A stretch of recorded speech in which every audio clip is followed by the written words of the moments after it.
happening, everybody? What's going on? Appreciate you guys popping in here on a Wednesday. Got me for just a quick minute. All right, our guy Severe, he's going to pop in here in just a few minutes. Just running just a little bit behind.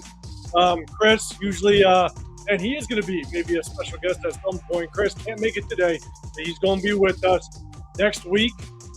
He sent us a message. He's going to be good for next week. You got me for just a few minutes. So I'm going to kind of give you a rundown of what we're going to talk about today. Some of the topics that we want to address, a lot of OTA stuff, a lot of rumors that are kind of jumping around. But as you guys know, typically we hit you up on Wednesdays as well as Sundays. But during this off season, during kind of the off time, not doing Sundays. We're going to kick Sundays back off as we get closer to preseason.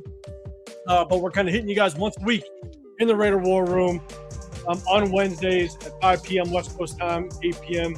East Coast time, just to hit you with kind of what's been going on throughout the week. So I appreciate y'all popping in, showing some love, even in this off season. So I know there's not a lot going on, but there's definitely some things to talk about. I'm going to go through some of the topics we're going to address today. Definitely want to get you guys' feedback.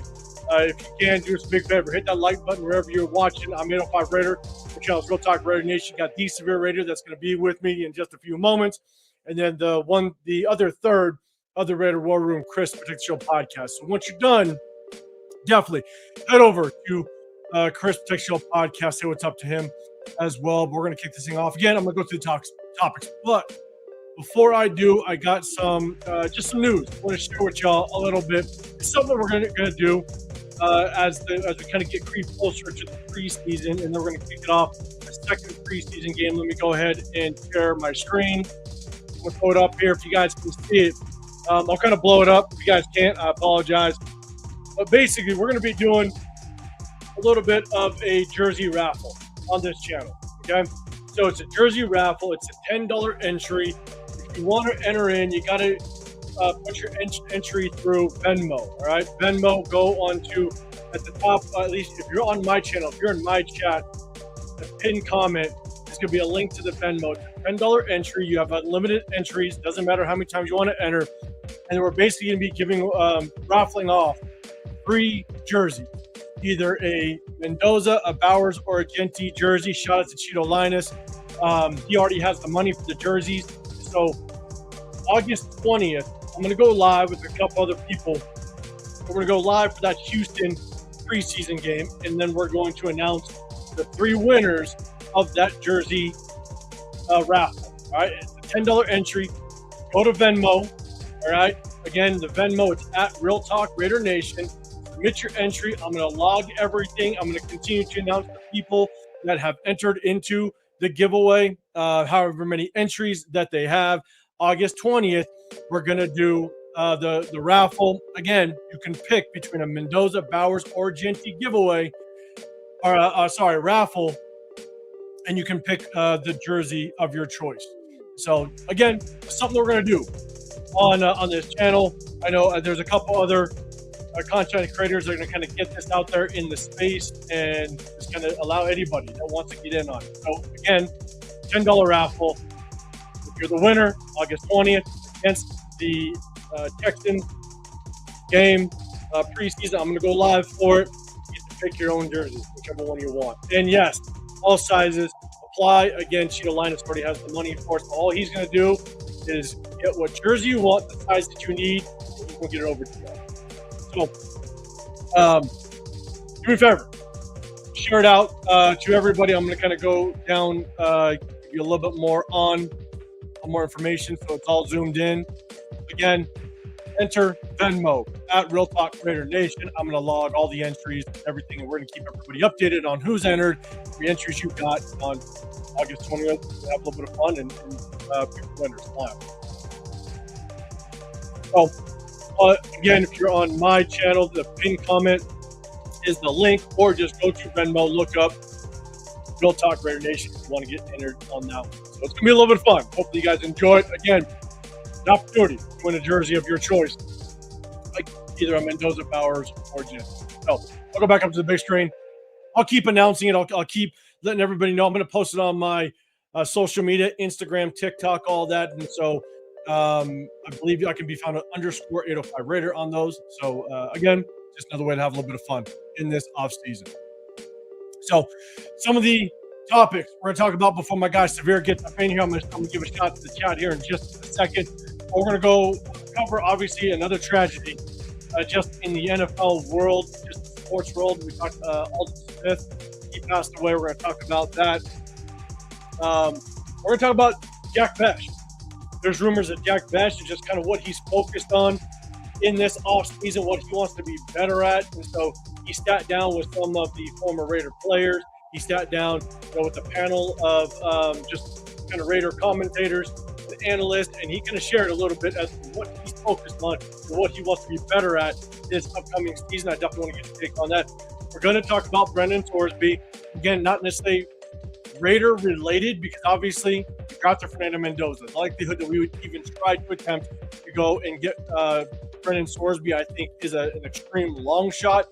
But there also is a report coming out that all 32 teams are going to have representation, I believe, at like an open tryout or open practice or evaluation that he's going to have. I believe it's around July 10th. So the report did come out that all 32 teams are going to have representation there. So I want to talk about it. We're going to talk about the allegations. We're going to talk about what he's guilty of and just your opinion on whether or not he should have a chance at being an NFL player after what he was basically found guilty of. So we'll talk about that as well. We're going to talk about the future of Jackson Powers Johnson. There's a lot of rumors going and floating around about him and just whether or not is he going to be a starter.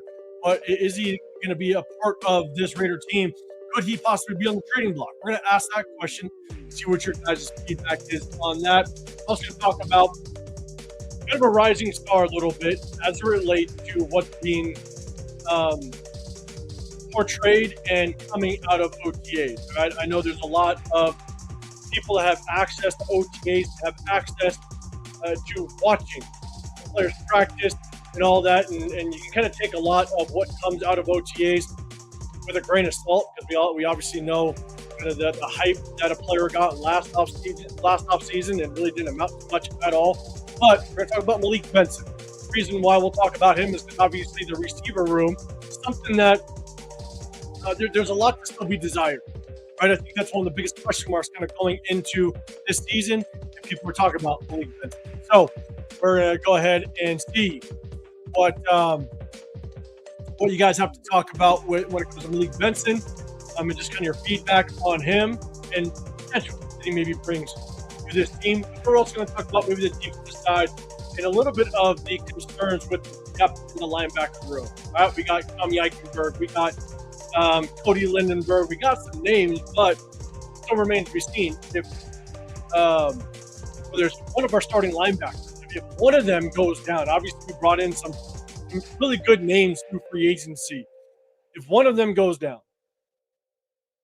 do we have enough depth to kind of help out this defense kind of reach their potential? Because I think based on what we see on the offensive side, we might have to lean on this defense a little bit to find some success, because I think we all know that the defense tends to find chemistry a lot quicker than the offense. Right? There's a lot of things that has to go right on the offense. There's so many moving pieces that have to go right in order for the offense to gel on a consistent basis.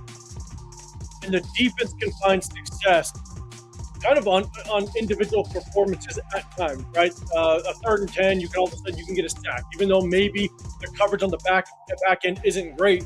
But if the defensive coordinator dials up a pretty good stunt, right, you can find yourself get to the quarterback, getting a sack on 3rd and 10. Now that the offense is putting the ball away, and now our offense gets to the shot on the offensive side. You can find some success on the defense by just individual performances. It's tough to find that on a consistent basis with the offense. So it takes some time. So we'll kind of see how it kind of plays out. But I definitely want to talk about the linebacker depth in that last segment. And then we're obviously going to take you guys' questions, maybe some things that you guys want to talk about in going into these training camp, off season of the training camp. We'll have a little bit of fun. And so, all right, Samir's going to be with me here in just a few moments. Again, Chris Show Podcast isn't going to be able to join us today, but he's not going to rock with us next week. And I hope all you guys are having a good start to the summer. Obviously, man, I'm out here in the Vegas area, and I know when it's summer because the heat starts to get to you. But let's know what's up to chat before we see Severe pop up in here. Moon over Miami. What's going on? Appreciate you rocking. Rundown in the building. What's happening? Definitely everybody go over to Reddit Rundown. Go check him out for sure. Also, man, I didn't do my settings. Make sure you guys hit that sub button if you guys want to get included in the chat. I didn't update my settings. I'm gonna do that here as I kind of talk. Definitely shout out to Rundown. Yes, Rundown. I gotta get a little bit of quarterback talk in here. Obviously, you guys know what my takes are on Fernando Mendoza. I hope he answers all the question marks that I had kind of going into it. Because obviously we drafted him, right? So ultimately, at the end of the day, we all want our Raiders to find success. We want to have a successful season without question. So ultimately, I want him to answer all the question marks that I had going into here. All right, so I just changed my settings. I'm good, man. I forgot to do that. I had a lot going on. About 15 minutes before I jumped on, my dishwasher ran a leak, so I had to address that really quick. That was a leak going on here. But Rundown, man. Appreciate you rocking. Sacktown in the building. What's happening, big dog? Always good seeing you in Bakersfield, man. What up, Jack? In the building. What's going on? Isaiah. What's happening? We got Ray Floyd. Rocky. I haven't seen you in a moment, man. Hey, shout out to you. Yeah, I think I saw a little bit of a comment a little bit down below. You said you can be on your best behavior. Shout out to you, man. Hopefully you are. But good seeing you up in the building. Yeah. What's happening? Good seeing you, big dog. Jeff, what's going on, man? Jeff, let everybody know if you're going live later this evening. I know you guys typically go live maybe around 7 o'clock Pacific time on Wednesdays. But you guys let everybody know if you are going live. They can tap into your show as well. Fire show with you, Will, and Leo yesterday, man. Always throwing out content out there. Let's see who else is up in here. Yeah, in the building. What's happening? I appreciate you. What's happening, Linda? Appreciate you pulling up as well. Stocktown, you got something. You said, I've heard the rookies report to training camp July 21st. Also heard vets report on the 28th. You heard any of that? I believe it's like 40 days from last week, roughly, that they're going to report to training camp. I believe because we have a new head coach, we can report earlier. I know typically you have the rookies reporting a little bit earlier, and then you have the vets kind of roll in. But I do believe that we can report a little bit earlier than the other teams that don't have year one head coach. I think we get a little bit of jump start. I don't know what the exact date is. I'm sure our guy Jeff knows the exact date. He's always up here correcting me. But Jeff, let us know if there are solidified dates on when we're going to be reporting to training. But what I do know is that we get to report a little bit earlier because we have the first year. We'll see if that helps us at all. Linda, you got what's the deal on unsigned rookie contracts? Okay, so I think Fernando Mendoza hasn't signed yet. And I'll give you just my thoughts on that here in just a second. I'm going to start. We're going to come back to it. But I do think I think Keon Crawford hasn't signed at all, and I think Fernando Mendoza hasn't signed. So I'm going to come back to that. I promise. Give me 1 second. Let me run through the chat. See what's up to the rest of the people. I'll come back up to that. What up, Jason? What's going on, big dog? Hey, let me know if you guys are doing your shows on Tuesdays. I think you said you're going to take a little bit of a break, but let people know if they can still find you on Tuesdays with Donuts Duncan. But shout out to you, man. Appreciate you pulling up. Jason Sorsby will not be allowed to call the coin flip 50-50 odds, man. I got an opinion on that. We're gonna tap into it again. Just wait for my guy Superior in here. John, what's going on, man? Emmanuel, what's going on? Appreciate you rolling up. Jeff, no dates listed just yet. Appreciate you. Yeah, I wasn't sure. Usually you don't see the dates. I think until kind of the end of June time frame is when they actually release the official dates. But again, I do know the first-year head coach. I think we get to report a little bit earlier than the rest of them don't have first-year head coach. Fred Ryan, what's going on? Big dog, appreciate you. What's up, Gabriel? What's happening? All right. Do me a favor. Double tap that screen, guys, if you can. Just gets us a little bit in that algorithm. We hit you on Wednesdays. When we get closer to preseason, we're going to go back to Wednesdays and Sundays. If you guys don't know, we break down game film throughout the season. if you guys are interested in that, a lot of work gets put into doing the game film. So hopefully you guys are cool with that. Let's see. Jeff, you say you'll be on Friday night. Yeah, shout out to Jeff. If you guys know anybody that's a fan of another team, definitely share the word. Jeff does just an all NFL team live on Friday nights. Definitely check out with that. So I'm going to go back up to Linda's question. I'm going to bring in our guy. What up, Samir? What's going on, big dog? How you doing, man? Man, I'm great. How about yourself? I'm trying to stay cool, man. It is hot as hell in this Vegas area, man. I don't. In where I'm at, it got to like 108 today. I think you go kind of deeper near the strip, 111. Forget that. That's all I gotta say. But I'm heading to SoCal tomorrow for about a week. So okay, for sure. We're like Oxnard. Yeah. So right next to Oxnard, but going to be out there and got nothing planned. I'm gonna meet up with some of my boys on Friday. Go to a little brewery. Cause a little bit of trouble in the hometown. Just a quick minute. Gotta bring back the memories. But outside that, man, I'm just chilling. I'm gonna enjoy 75-degree weather. That's what I'm gonna enjoy. So how's the weather over there on your side? Oh man, it's beautiful. Well, let me tell you. What are we at right now? It's a light 70 degrees right now. Partly cloudy. But it's 70. Overcast, God damn it. Oh man, I swear, like I set my thermostat at 74 in my house. And I still will. I'll feel like a little bit of sweat just walking in certain areas of my house, just because it's just not, the air is just not circulating right. And so I'm just like you're Vegas. It's cold up. It's cold. Hey, and you know what? And I don't care what anybody says. I'm not getting political, but I don't care. I look out my office window. You got people doing yard work, right? And you know the people that do yard work. Hey, full respect to them, because they are some of the hardest working people that this world has ever seen. Man. When they're out there in 105 to 108 degree weather, doing probably 12 to 15 homes in this weather. Like, exactly. With hot machinery. Oh, like not like that leaf blower is hot as hell. That lawnmower, yeah, man. If you got the gas pump, oh yeah, man. Come on, man. I'm with you, and because obviously they don't want to get sunburned, they in long sleeve, they in pants, they got hoodies on. I'm just going, it's literally the utmost respect. The people that are out there in this type of weather doing yard work 5 to 6 days a week. That's it. Yeah, I couldn't do it. Man, I would if I have to. Man, that's a struggle. Shots at it. But let's do this. We got a bunch of topics, but Linda had a question, which was very interesting. What's the deal on unsigned rookie contracts? I believe up to this point, you got Fernando Mendoza that's not signed. He has not signed his rookie contract. And I believe Keon Crawford hasn't signed his rookie contract either. So I don't know. I think did your mod sign his already? I think somebody said your mod's not signed either. I don't know. Chat, let us know if Dramad hasn't signed either.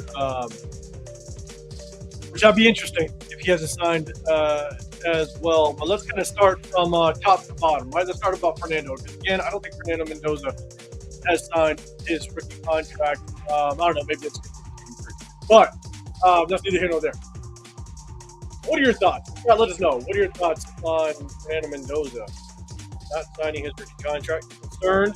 Maybe not. Spare, what's your thoughts on it? It's curious because, I mean, you're the number 1 overall pick. So, like, it's not like in years past where, there'll be some, negotiations and stuff like that. Like, all this stuff is like, pretty much slotted in, right? And I think the only 2 people left in the first round not signed are Mendoza and Ty Simpson. I think in the first round, those are the only guys left. I think that's partially why Fernando Mendoza hasn't signed.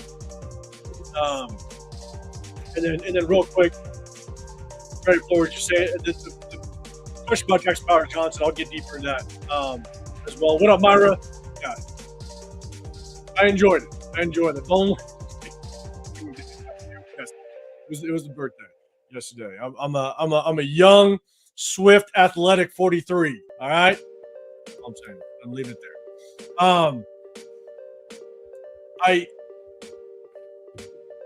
I think it all has to do with guaranteed money and the way that it's paid out. So I think Ty Simpson hasn't signed, and I think Fernando Mendoza isn't going to sign until maybe Ty Simpson. Because I saw an article that in the past the Raiders have released the signing bonus in a certain way. Like, they don't just give you the signing bonus all at once. If you go back and I think if you look at Genty's signing bonus, I don't think that they released it all at once. I think it was like they released something like 70+% right away, but then they got it in increments after that. Why they do it, I don't know. I'm not going to sit here and play off like I know why they do it that way. But I think that's been the trend for some first-round rookies. I think that's been a trend for us, that we've paid out our first-round rookies kind of in increments, one big lump sum, but then the rest is going to divide it out. And I think Fernando Mendoza, or based on what Ty Simpson does, Ty Simpson just gets it in one lump sum. I'm guessing Fernando Mendoza is going to want the same exact thing and not just sign based on what the Raiders want to do or have done in the past. Yeah, I mean, because generally the first guy signs first, and then it kind of everybody else is slotted behind them. So, yeah, I don't know, man. I don't know what they're like. This has been Jamarcus Russell. Jamarcus Russell. Oh my God, what is this guy doing? Not a peep about Fernando Mendoza. Not a peep. Like it'll get done eventually. Like the NFL has basically put these contracts on easy mode. Like very, very few stuff to haggle about. Just what's guaranteed, what's fully guaranteed. Like you said, like how the guarantees are paid out. Like little stuff like that, But at the end of the day, it should get done before the season. If it doesn't get done before the season, obviously, then you kind of have to have some issues. Really, before training camp, because he probably will not participate in training camp if he doesn't have a contract. So that's when like concern will start to set in. But if it's not done by like the start of the season, obviously, then you have some real issues. And I think that's what's interesting. Because I also heard a report, again, Jack, correct me if I'm wrong, I heard a report that Fernando Mendoza isn't taking on any endorsements for some reason. I think he stated that now I've seen him on some commercials, so I got to believe that this may be inaccurate. But I heard that he made a comment that he's not taking on any endorsements or sponsorships again. And a shot to him. At the same time, there gets a point where it's like, all right, I'm trying to figure out how I really feel about this guy a little bit, because his intention or purpose behind it was because he's got to focus 110% on football. Like, he's focused 110% on football, so he doesn't have time for endorsements and sponsorships. I'm just like, okay, like. But there's also have business sense stuff. Business sense tells you go get your money while you can. Yeah. Because tomorrow's not promised in this game. You can get hurt tomorrow, and all your shit's gone. Yeah. It's not going to be guaranteed money that will sign. I just heard it was on an article that basically said that he's not taking on any sponsorships or endorsements because he's got a focus. That's the most ridiculous thing I've ever heard in my life. Like, not like having these sponsorships have some crazy obligations you have to fulfill. Like, use it as like an appearance here, an appearance there. You shoot a commercial, they put your pictures up on stuff. Like, this is it. Like, you can probably knock everything out in like 20 hours worth of like real life time. So like, that's not taking that much away. Well, like you want to stop you're gonna stop eating so you can focus on football. Like it doesn't make any sense. Like bro, like there's no heavy lifting you have to do with these sponsorships. They just take pictures of you and put it all over the place. Like it's I don't know, man. Like, power to him. If he wants to turn down essentially free money, this is money he's getting right now just for being Fernando Mendoza. And depending on how he plays, he may never be more valuable in his life. So you better get that money now. I bet the people that signed Johnny Manziel to endorsement deals wish they can get their bread back, but they can't. And I bet you Johnny Manziel's probably happy he took it. So, I'm not saying Fernando Mendoza will be that, but you got to cash in while you can because, you never know what can happen. The NFL is a violent game, and you can never take any of it for granted. So make as much money as you can while you can. Absolutely. And in this day and age with AI and all that stuff, and then you could just replicate anything. You just give them the rights to replicate something. Exactly. Within some sort of contract. But even at the same time, go look at like Tom Brady's commercial. Tom Brady will walk in and give just a one-liner for about 4 seconds, and then he's done. That commercial probably just paid him, $3 million. Yeah. That's all you got to do. Yeah. So, to your point, you literally could knock something out in 20 minutes. You show up, they set up, bang, hit your line, you're gone. Yeah. And this is like, we're living in the future. Like, you don't need like a projector and a big screen to watch film, brother. It's all the film you need is right, bro. I can watch every single snap of an NFL game for the past 3 years right here. So between takes, if it takes you more than one take, let me pop in this Clint Kubiak Seattle film real quick. Let me watch the progression that you can do all of that in the palm of your hands between the shoot. Like you never have to leave any of it alone if you don't want to. It's just you're adding a little extra in between. Like, I mean, but look, hey, if you feel if I don't say it's concerned, but if you feel that just having an endorsement deal is so distracting that it will take you away from football, that may be a red flag. That may be either that or you're just like faking the funk, right? You're just like saying the things that you think will like make people that will endear yourself to other people, right? The people, oh my God, this guy's all ball. He doesn't even want endorsements. He's all ball. Like they're like, bro, nobody's giving you credit for that, man. To get your money. You would think, but again, I saw the article. I have seen them on, I think, some commercials. If it's not like NFL stuff, because I think some players you're contracted to do some stuff with the NFL. Not sure how much you get paid for or what have you, but I could be wrong. Again, chat, correct me if I'm wrong. We got two things. One, Rebel, what's going on, man? We're talking more about some of the players that haven't signed yet. You're saying he doesn't want to take an endorsement deal to focus on football, but obviously he wants more money from the Raiders, or he'd be signed. I think it's not more money because I think everything for the most part is just structured. Because this CBA has the rookie pay scale. I think it's the way he wants to get paid. I think he just wants all his guaranteed money and not tiered out like the Raiders have done previously with their former first-round draft pick. I don't know if it's more money. I think he just wants to get paid up front. I think. But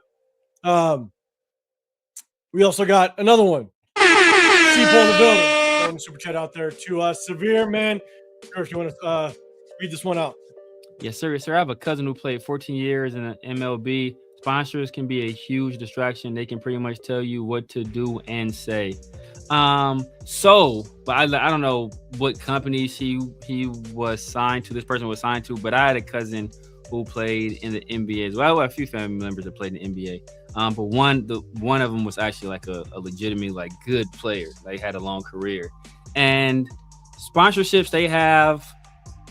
they usually have clauses like kind of like NFL where they'll have like clauses where they can terminate your contract for a certain conduct, or for like technically kind of I guess for saying certain things. If you if you go out there, it's basically like a behavior clause in the contract. But outside of that, like the only thing they can really control is like, hey, if you're a Nike athlete, then you have to wear Nike stuff. If you're a Gatorade athlete, or if you're sponsored by Gatorade, like when you do these press conferences, you have to have Gatorade right here, or like you can't be pictured out, drinking like or do other adverts where you're drinking like other products. Like that's basically for the most part, it's just stuff like that. I didn't hear about anything like that was so controlling where it's like I can't do or say anything because, like my relative, he said and did what he wanted. I think, with people, I have no experience with all, the sponsorship stuff, but I can only assume that it can be a distraction if you make it a distraction. Yeah. I mean, if you just take on too many sponsorships and too many endorsements and it takes you away from actually conducting yourself at a high level or allowing yourself to prepare properly for the sport that you're playing, I think 100% it could be a distraction if you make it a distraction. Yeah. But in this day and age, I think, like Sabir kind of said before, is you can walk in, give them a one-liner, and walk out and say, "This is all I'm doing," and you're back home within 12 hours, kind of back to business, and then that's all you do. Yeah, it could be that simple and that easy, and it really doesn't. It's not a distraction, and honestly, this is the time to get it done.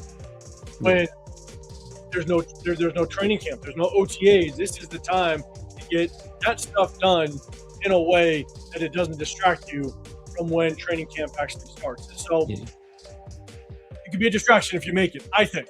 Yeah. It could be completely wrong. And kind of like you said earlier, a lot of the endorsement is just NIL. Just you're giving this company the right to use your name, image, and likeness in their adverts. And that's like 85% of it. It's that. And then the other 15% is, okay, we want you to make an appearance here. We want you to, do a shoot or for commercial here. But like 85% of it is just you giving them the right to use your name, image, and likeness, and you like being out using their products. Yeah. So, Batsipol, appreciate you throwing a super chat out there. Venomous Raider, what's going on, man? And Rebel, you got another one. You're saying, my question is, does Fernando feel like he's that far behind and needs to focus 100% of his time on football? For myself, I honestly think, and again, this kind of goes back to what I was saying just right before we talked about this topic. I think this is just kind of like him on a recording. This is just what he says. He's been saying these exact same things. It doesn't matter if it's about endorsements, if it's about any type of relationship he might be in or could be in, or like anything. This is just like a general statement that he makes. So I don't think it has anything to do with whether or not he's behind, in my opinion. I literally think this is just a basic standard reply that he has to any type of question like this. That's just my opinion. Very much not. Yeah, I mean, I would hope that the reason he's not, I would hope it was other reasons, right? Because if you feel that you were that woefully behind where you have to focus 100% of your time on football, like, yeah, that's like I said, that's kind of a concern. I mean, like, because you want to have some kind of balance in there. Just as being, because you can overwhelm yourself, right? And sometimes it becomes paralysis by analysis where you're overthinking, and then that can lead to, issues down the road as well. So, I mean, like I said, I just hope this is just one of those platitudes where he's just throwing it out there to make it seem like he's all ball, and and it's just he's not that concerned about him being far behind, or that it's something else, right? Because like you're a rookie in the NFL, you're probably not going to play a large part of this year if everything goes according to plan, and you're QB3 right now, so like there's a good chance that like Aiden O'Connell might get some reps before you do. So like just learn at your pace, but don't be in a rush and don't rush through this process. Like the Raiders put this process in place for a reason, to give you as much time as possible, to get as comfortable as possible, to not pressure yourself. So you're learning in the correct way. You're picking up good habits, and those habits are being internalized, and you're building that muscle memory. And you're not on anybody else's timeline but your own. I like I said, I hope it's not a situation where he feels he's that behind where he has to just I can't do anything else but do this. Like that creates, like I said, that can create some issues. And the one thing I will say is especially the quarterback position, right? Again, I've said this multiple times. The quarterback position is, in my opinion, one of the two hardest things to do in professional sports. One is playing the quarterback at a high level. That's one of the hardest things to do in professional sports, and being a top 10, batter in Major League Baseball. Like, good luck hitting a fastball or variable pitches from a professional MLB pitcher, and being good at it. So I could care less if you're the first overall pick, or if you're a late first round pick, or you're a second round pick as a quarterback. When you enter the NFL, it's like drinking out of a fire hose.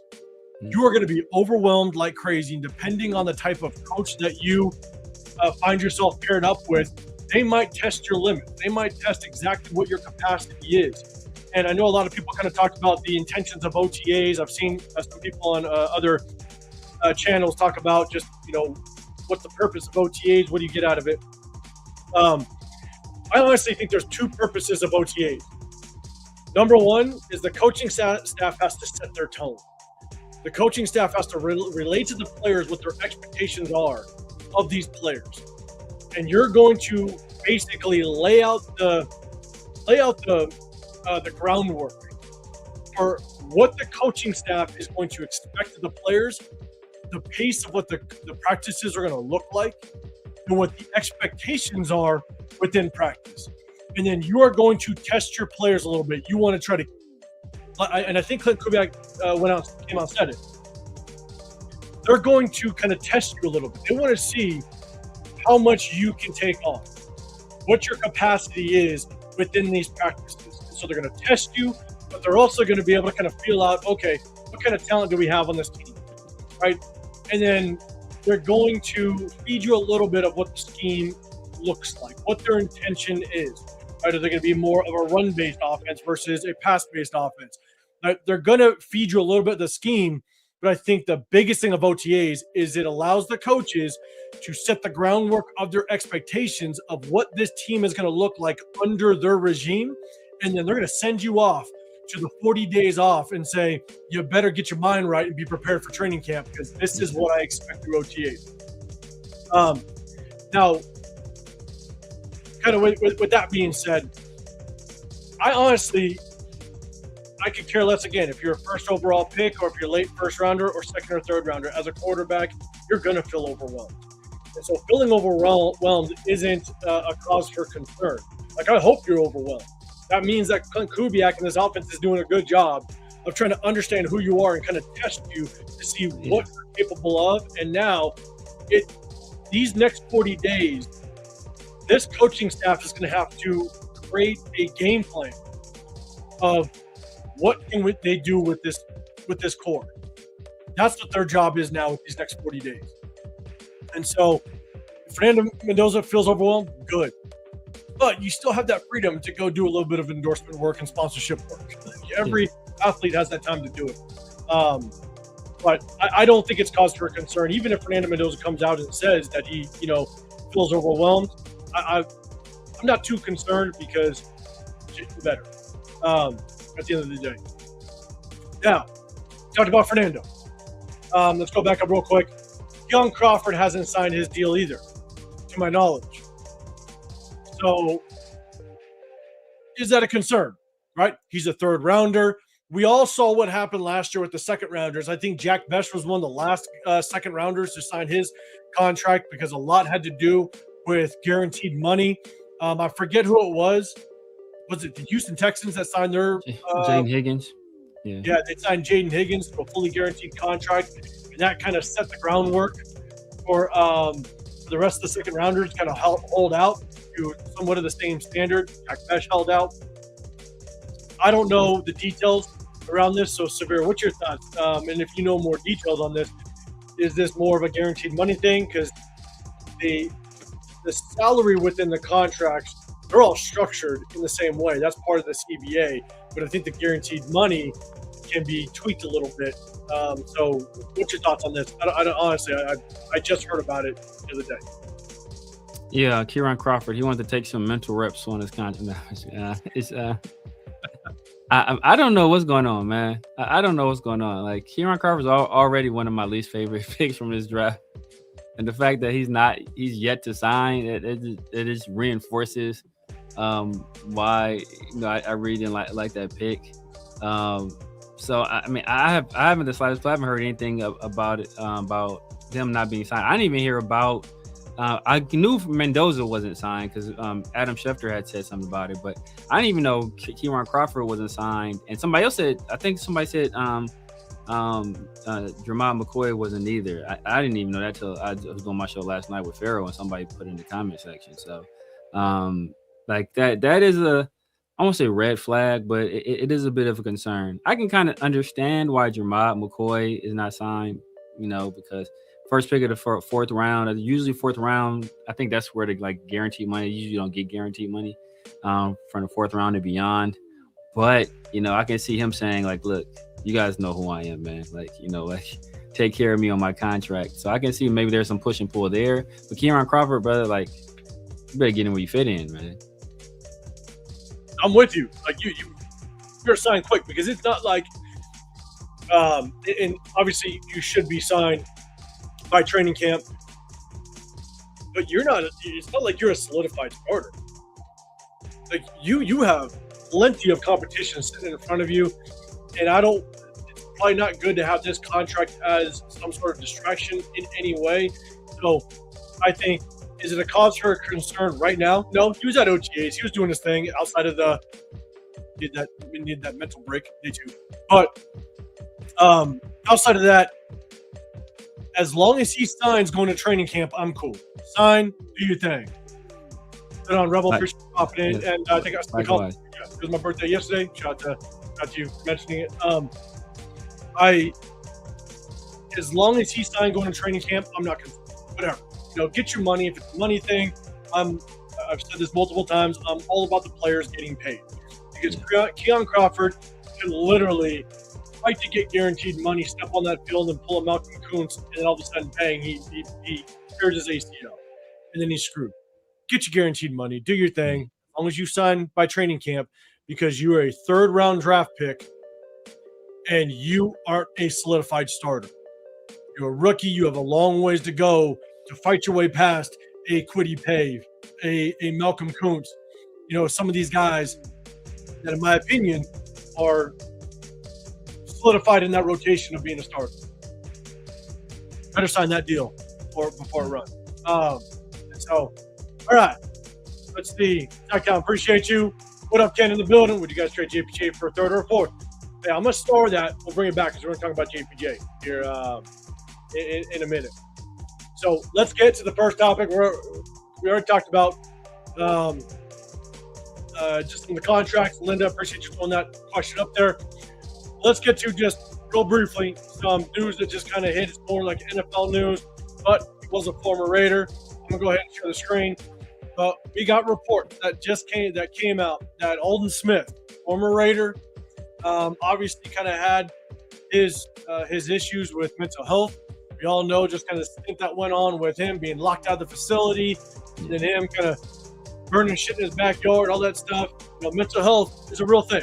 Right, it needs to be addressed more often with the NFL, and just being kind of really one of the top topics for the NFL to address it properly. But he did end up, I believe it was just a couple of days ago, that he did end up passing away. And it's unfortunate news. You never want to hear that news go down. And so, Severe, man, what's your thoughts on this one right from the start? Yeah, sad, man. I remember when we first picked him up. I know he had been with the Niners. He had some issues over there. But when we picked him up, man, I was excited because, we already had Khalil Mack. So I just thought about adding Aldon Smith to be a tandem with Khalil Mack. I'm like, this is going to be special. And we only got to see it briefly before the NFL obviously ended up suspending him. And it was sad because I remember who was the coach at the time? I forget who was the coach at the time, but I remember they were saying that's the worst thing you can do to a guy like that because like you're keeping him away from his teammates. Like he's right now, he should be with his teammates, not forced to not be involved with the team. And obviously he couldn't be involved with the team in any official capacity. So we have a guy like that is already having some issues, some personal problems, maybe some mental health issues, and you say, well, you can't talk to the coaches in any official capacity. You can't talk to you can't be there in any team activities and stuff like that. Like you kind of isolate that person, and like that, what they say, the idle hands are a devil's playground. So you take them away from football and you just give them more opportunity to do more stuff. And Alden Smith, he got suspended. He ended up being out the league for a very long time. And he eventually was able to catch back on. I think he played one season with the Cowboys. And he had 5 sacks in that one season, man, which is, after like 3-4 year layoff, come back, having 5 sacks. Like that's impressive. And I just remember how great he was with the Niners. He came in, I think he had 14 sacks as a rookie, was second all time, only to Javon Curse. The very next year, he puts up 19 and a half sacks. Like Alden Smith is what people thought Tyree Wilson would be. Like basically, he's what people thought Tyree Wilson would be. I was obviously outside of the off the field stuff. So he was just a special player, man. And he's like one of the big like what ifs. Like if he's able to keep his head on straight and just continue to be a productive player in NFL, man, he'd be a gold jacket guy for sure. I would have been, and just kind of hear the news hit. I think it was it's unfortunate. Obviously, you never want to see that happen, but ultimately, at the end of the day, I think what's tough is that you're 100% right. I think sometimes just sports in general is an outlet for some of these athletes. It's an outlet that helps keep their head straight. Sometimes it brings them down, and they can have some normalcy being around their teammates and being around the structure of sports. And sometimes when you leave that structure, but at the same time, you kind of have resources at your disposal because at one point he was a very highly touted name. He still is a very popular person wherever he kind of stayed. And you have the resources to maybe get yourself in situations that aren't good mentally, physically. And I think a report just came out just a couple of days ago, and I'll read this off. You guys can't read it, but a report came out and says new details have emerged regarding the death of former 49er defensive end Alden Smith. According to reports, Smith was found unresponsive in the passenger seat of a friend's Chevy pickup on Saturday, less than an hour before he was pronounced dead. The friend says that he initially believed the 36-year-old was asleep after discovering him slumped over with his mouth open. Now I don't know. They said that they transported him to a local hospital. So I don't know what the cause of death was. Or what happened. I don't know if anybody knows. Chat, let me know. I don't know if you heard anything. I don't think it's been released yet. So unfortunately, it's just you fell on the side of the road. You're humped over. You're basically unconscious or just pronounced dead. Shortly after you're discovered, something happened. Yeah. And you don't want to look at speculation. You don't want to go that route. Yeah. But if it was self-inflicted, then it's just because at the end of the day, then some of these players, they just need this game, sports, to kind of be their outlet. When they don't have it, they can get themselves a little bit of trouble. So, shout to his family, his friends, his loved ones, people that are around him. Hopefully, they can find peace and get through. Yeah. So shout out to Alden Smith. But that's tough. That is tough. Yeah, man, it's tough. All right. So let's get up to the big screen again. We got a couple more topics. We're talking about Jack Besh. Jack Besh went on an interview with some of the Raiders reporters, basically stated kind of what he's focusing on based on what he feels Clint Kubiak is going to do and focus on the offense. We're going to talk about JPJ future with the Raiders. We're going to talk about Malik Benson shining through OTAs. What does that mean? What's people's expectations? And we're also going to talk about maybe a little bit about the linebacker depth as well. And I do believe that there might have been a topic that I was going to touch on later on. I think it was in the chat, but I'll bring it back up. I started. It was about JPJ. So I don't know if there is 2 tracks.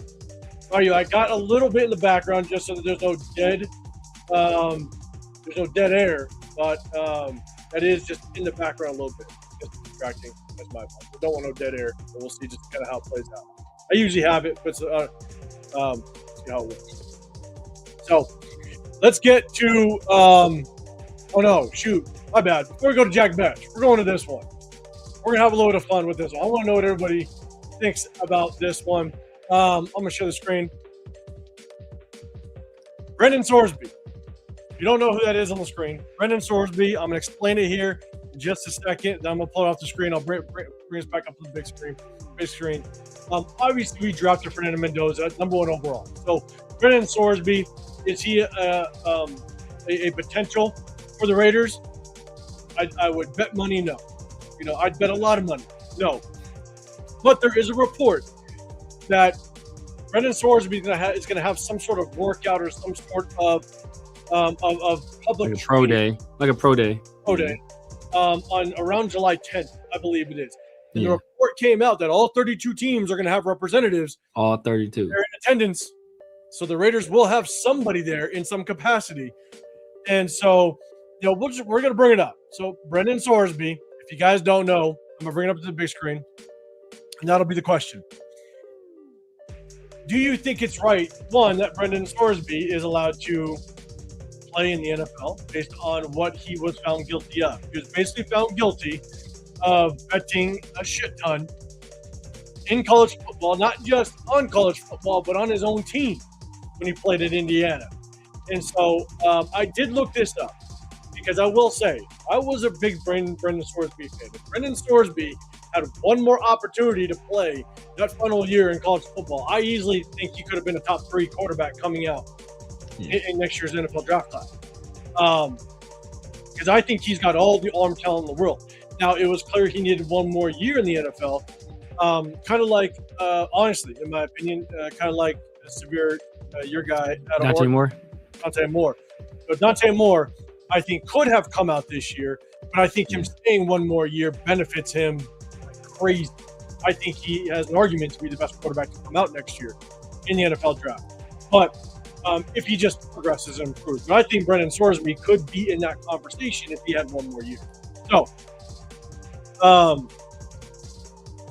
but I did a little research because I want to kind of get a better understanding of what these gambling allegations were. What did he actually do? Now, he did bet, I believe, the allegations, or what he was found guilty of, is he bet thousands of times. Thousands. Like 9,000 something times. And now he's at Indiana. I believe the betting occurred between 2022 and 2024. That's when the bets occurred, and that's, I guess, what he was found, right? And now, mind you, I think the vast majority of them was when he was at Indiana. Again, he was part of Indiana. I believe all of the bets that he had on Indiana was for the Indiana to win, basically. And so it wasn't like he was betting against Indiana, I don't think. Yeah.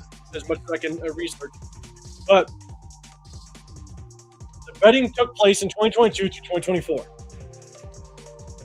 He checked himself into rehab in April of 2026. So he did check himself into rehab, which basically exploded the allegations that he has a gambling problem, right? And so this needs to address. Yeah. So before I kind of give my take real briefly on this,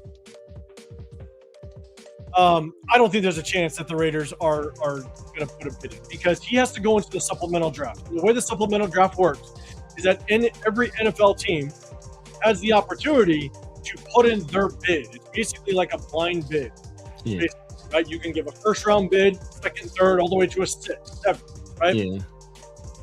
And if you win that bid, then that's the draft pick that you forfeit for the following draft. So let's say the Raiders put in a 5th round bid. Let's give the example, like we did this with Terrell Pryor. That's the last supplemental player that we were able to acquire. Yeah. Let's say we put a 4th round bid and we win. That means that we will get Brendan Sorsby, and we just no longer have that 4th round pick in the upcoming draft. So that's kind of how the supplemental draft works. Everybody wanted to know. And it's a blind bid too. You You don't know what everybody else kind of threw their bid in. So, again, I don't think there's a world. Like the Raiders could put in a 7th-round bid. I don't think that the Raiders will win that at all, because right after this, we'll talk about the teams that we think maybe could put in a high bid and would be interested. But let's do this. He bet a shit ton in Indiana, right?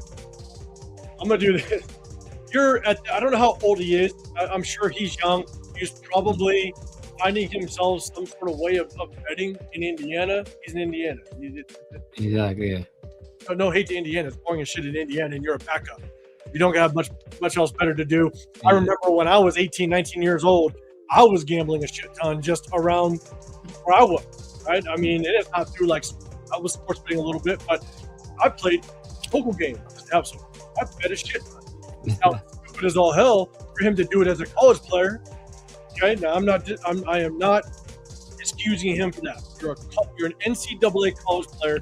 You're stupid for doing it because you know the ramifications behind it. You know the consequences. You're stupid.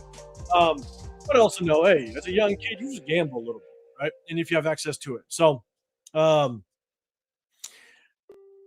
I do think him checking himself into rehab, because the betting occurred in 2022 to 2024. As a young kid, Indiana, you have nothing else better to do. You're just throwing some bets out there, right? But then there's no allegations between 2024 and current. Then you check yourself into rehab, April of 2026. I wonder if you checking yourself into rehab was because you knew you needed to show something. Yeah. To the courts or the NCAA saying, hey, I'm taking care of this, or I'm going to check myself into rehab just to maybe strengthen my case so that I can go back to the NCAA and play one more time. So I don't know, does he really have a problem? Now, obviously, don't come to Vegas. That's horrible. But I guess I question, does he really have a problem, or was him submitting himself to rehab was just to try to strengthen his case to be reinstated to the NCAA, or possibly look better if he goes into the supplemental draft again? It's all allegations. But Severe, what's your thoughts on, again, just his history of this whole thing, and whether or not you think it's the right move for the NFL to even bring him into a supplemental draft, given his history? Yeah, man. I said on my show last night with Pharaoh that drafting or bringing Brandon Sorsby to Vegas would be like giving an alcoholic a job at a liquor store. It'd be if he like, doesn't. wow. Yeah. He does. I mean, and there is no way in the world that you go from there's 365 days in a year, right? So over that 2 years, what's that? That's like 730 days. The man plays 9,000 bets. So there's no way you go from betting with that regularity and just like cold turkey, I'm done. No. He's definitely still betting. I think he probably just got more sophisticated and he figured out, hey, you know what? I can't do it, for my own devices. Now I have to do it through other people. There's no way in the world that you just there's no amount of discipline that you would just stop cold turkey. And I definitely think that him checking himself into rehab was one of those things where it's just a ploy, oh, you know what? I think it was twofold. I think it was a good faith showing of, oh, you know what? He's mature. He's showing he has a problem. But I also think it was to, you know what? NCAA, this kid, he's sick. He has an addiction. Are you really going to punish this kid with an addiction? It's a mentally diagnosed addiction. And you're going to take away football from being sick? From being sick? Shame on you. Shame on you, NCAA. I think that's what it was. And it almost worked. He almost got away with it. If it wasn't for what's Scooby-Doo, if it wasn't for those meddling Big 12 coaches and they were going to boycott playing Texas Tech. That's how strongly they felt about it. So, I mean, and if he's allowed to play in the NFL, he should be allowed to play in the NFL. but there should definitely be some kind of suspension, because when Terrell Pryor was leaving Ohio State, because he had to, because he was going to face a suspension, I think like a 4-game suspension for some tattoos he got for free. And like for like a 4-game suspension for getting some tattoos for free. If he had to, that's why he had to sit out. My bad. Again? What happened? Who was that again? Terrell Pryor. That's right, it was. Yeah, okay, my bad. Yeah. And they didn't, and for like recruiting, like, you know, him like for recruiting violations. Ironically, I think Jim Tressel around that same time had taken a job as an analyst or something with the Colts, and I don't think he faced any suspension when he went to the Colts. And he was later found guilty of recruiting violations as well. So he didn't face any suspension from what I recall. But I know for sure Terrell Pryor faced like that 4-game, or like I think it was a 4-game suspension for those free tattoos. So, and he had to sit out 4 games in the NFL. And the NFL's reasoning was they didn't want to be an out for players to duck discipline in the NCAA. So they claimed they made that ruling independent of NCAA. But we all know what it was. We all know that it wasn't. So now we can't allow Sorsby, to duck any kind of disciplinary action or any ramifications that him or Texas Tech would have faced by him playing on that team. And there were going to be ramifications. Yeah, so I think, and I agree with you. I mean, it's, in all honesty, it's not like this kid, it's gambling, right? Gambling's not good, especially with all the allegations in just sports revolving around gambling. You got so many allegations that's popped up in the NBA as of recent. There's so many questionable calls, whether you believe it's rigged or not in the NFL. On a weekly basis, fan bases go nuts when a PI call happens, and you just think, oh my God, so there's enough rumors and feelings of how sports can be swayed by the refs or what have you. So just bringing that into the NFL, I think is very, very risky with a kid with this type of history. And again, it's all on him. Like you made the mistake without question on making that decision. You're a young kid, but young kids, you have to suffer the consequences. But I'm just really curious as to what team will actually pull the trigger on it. And are you willing to bring that into your organization, and how much of a magnifying glass is going to be over this kid as his entire career goes on? Because shout out to Ken, basically doing the math, that's like 25 bets a day. That's a lot of bets. Man, like what? I'm hoping it was like parlays where like they count them as separate bets. I was like, bro, if you're betting like that, if you're betting that much a day, like that's wild. Anything you do, if you did it 25 times a day, people were like, yeah, bro, you got a problem. And so, again, yeah, like Instagram. I mean, I do agree with you. Like, you don't all of a sudden make that type of amount of bets. All of a sudden, you just cold turkey. Like, obviously, there is some sort of an addiction in that pattern. So, I'd be curious what team pulls the trigger on him, and what type of draft value would you be willing to give up for a player like this? Because you're now looking at a player that has all the arm talent in the world. If you go back and you watch him at Cincinnati, you watch his game as a quarterback, he's got all the arm talent in the world. Yeah. He's athletic as hell too. Yeah. Like, again, I see a world if he stayed in college, he could have had a chance at being a top 3 quarterback coming out next year. Yeah. So there's going to be a team that's going to be willing to pull the trigger. I'd be curious what type of draft capital they'd be willing to give up. And so I instantly have a team in mind that I think will pull the trigger in a heartbeat, and I think they could potentially give the highest draft capital for them. In chat, let me know what you think. Who do you think would pull the trigger? What type of draft capital would they give up? I'll give you mine here in just a second. But Snow Deuces, what's going on? You said I wouldn't be surprised if the Browns or Cardinals be one of the teams. Browns would be crazy just because they've invested so much in quarterback the last 2 years. Ken, you got the Jets. I think the Jets literally are in prime position to pull a trigger on this kid. They have 3 first-round draft picks. You could literally pull it. You could submit a second. Yeah.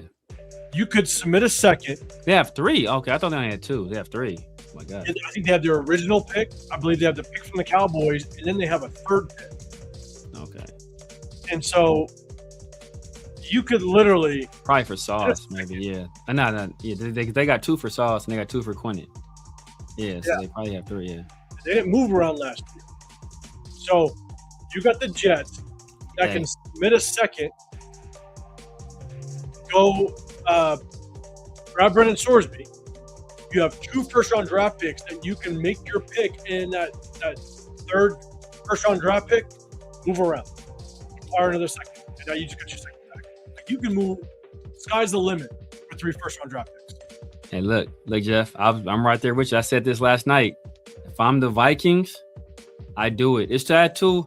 I think I said the Jets were one of the teams I thought may do it. I think I said the Cardinals may do it, but Cardinals, I really don't think so because I think the Cardinals they're on a mission to lose. They're not trying to win any games, to be honest with you. So I thought that the Cardinals maybe, but maybe not. The Jets make sense because they have multiple first round picks.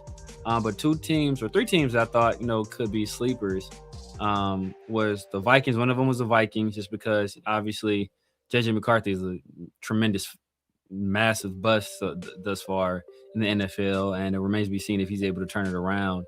And then we don't know what Kyler Murray is going to be there. I think he's only on a 1-year deal anyway. The other team was the Colts. Well, before you go move to the Colts, I think where the Vikings make some sense is that if they start Kyler Murray, Kyler Murray can win you 7 to 8 games. Yeah. And so that's going to clearly get you out of a top 10 pick. You might get out of and when you're that far or deep into the first round, now you run the risk of teams trading up, jumping in front of you. So you got to play that game, right? And so if you think Kyler Murray can get you 7 wins, maybe even 8, and you're not in you're not in reach to get a top-tier quarterback next year, then you just pull the trigger on Brendan Sorsby. Yeah. And so I do think the Vikings could have a shot at going to get him. Okay, I think you said the Colts. Yeah, the Colts. Obviously, we saw what kind of team they were when they had Daniel Jones, and Sorsby has a lot of similarities to Daniel Jones, just in terms of his ability to run the ball, be a threat with his legs, and then Sorsby has more arm talent than Daniel Jones. Obviously, Daniel Jones, he came up, like in the Manning system, so he's a little bit further along in his development at this age than Sorsby is. But we saw what the Colts were when Daniel Jones went down, right? They went from being one of the better teams in the NFL. I think they had the number 1 seed in the AFC at the time to going on a 7-game losing streak, right? And finishing near the bottom of the league. So I think if they can, and if Daniel Jones comes back and he's anywhere near what he was this last season, there's a possibility that they, much like the Vikings, they are in a position to draft a younger guy, or if Daniel Jones isn't 100% healthy. I don't think they're bought in on Anthony Richardson, and I think they want somebody else there that could potentially take up the mantle should Daniel Jones not be able to fully recover from his injury. So I think and the Colts they've been known to be aggressive. They've been known to be an aggressive team in terms of making moves. We saw it last year with the Sauce Gardner trade. So it wouldn't surprise me if they did something like this, especially since if Shane Steichen doesn't win, like it could be bye-bye for him. It could be. All right, 2 man. Going out there, man. Appreciate you, big dog. Let's see. And then go back to the Jets. I know you're saying, Jets going to be stupid and draft Arch. I think it literally puts the Jets in a great situation because you now have multiple chances at getting a quarterback next year. You give up a second. Hopefully you win that supplemental draft, right? You give up a second. You get Brendan Sorsby in the building to understand, and he doesn't start. You got Geno Smith. Geno Smith, if he is the same Geno Smith that he was with us, then there's a good chance that you're still picking top 5 next year, right? And so you get an entire season to figure out who is Brendan Sorsby. Could he be a good future quarterback for you? Is this gambling situation not that big of an issue? Right? So you get a whole season to figure that out. And if it doesn't work out, you have 3 first-rounders to go get your quarterback next year. And yes, give up a second. That's not good. But at the end of the day, you have 3 first-rounders. Yeah. It almost puts the Jets in a really good situation to where you could just take a flyer on Brendan Sorsby and you got a whole season, a whole year to figure out who he is, and then you still address it early. Yeah. I mean, the only question I have with that is, and Jeff might be able to answer that, this is how close is MetLife Stadium to Atlantic City? How close is MetLife to Atlantic City? Because if it's close, you can't do it, Judge. You cannot do it. You better put him in the locker room and just lock the door. Exactly. Lock the door. Shut off all the apps. I don't know if you have an app that you can access that state. Did I send you the picture? I should have verified whether it was true. It was like a picture that that Brendan Sorsby. He took like a picture of the sky. They said like bet on yourself. I'm like, dude, this dude don't learn. This dude don't learn.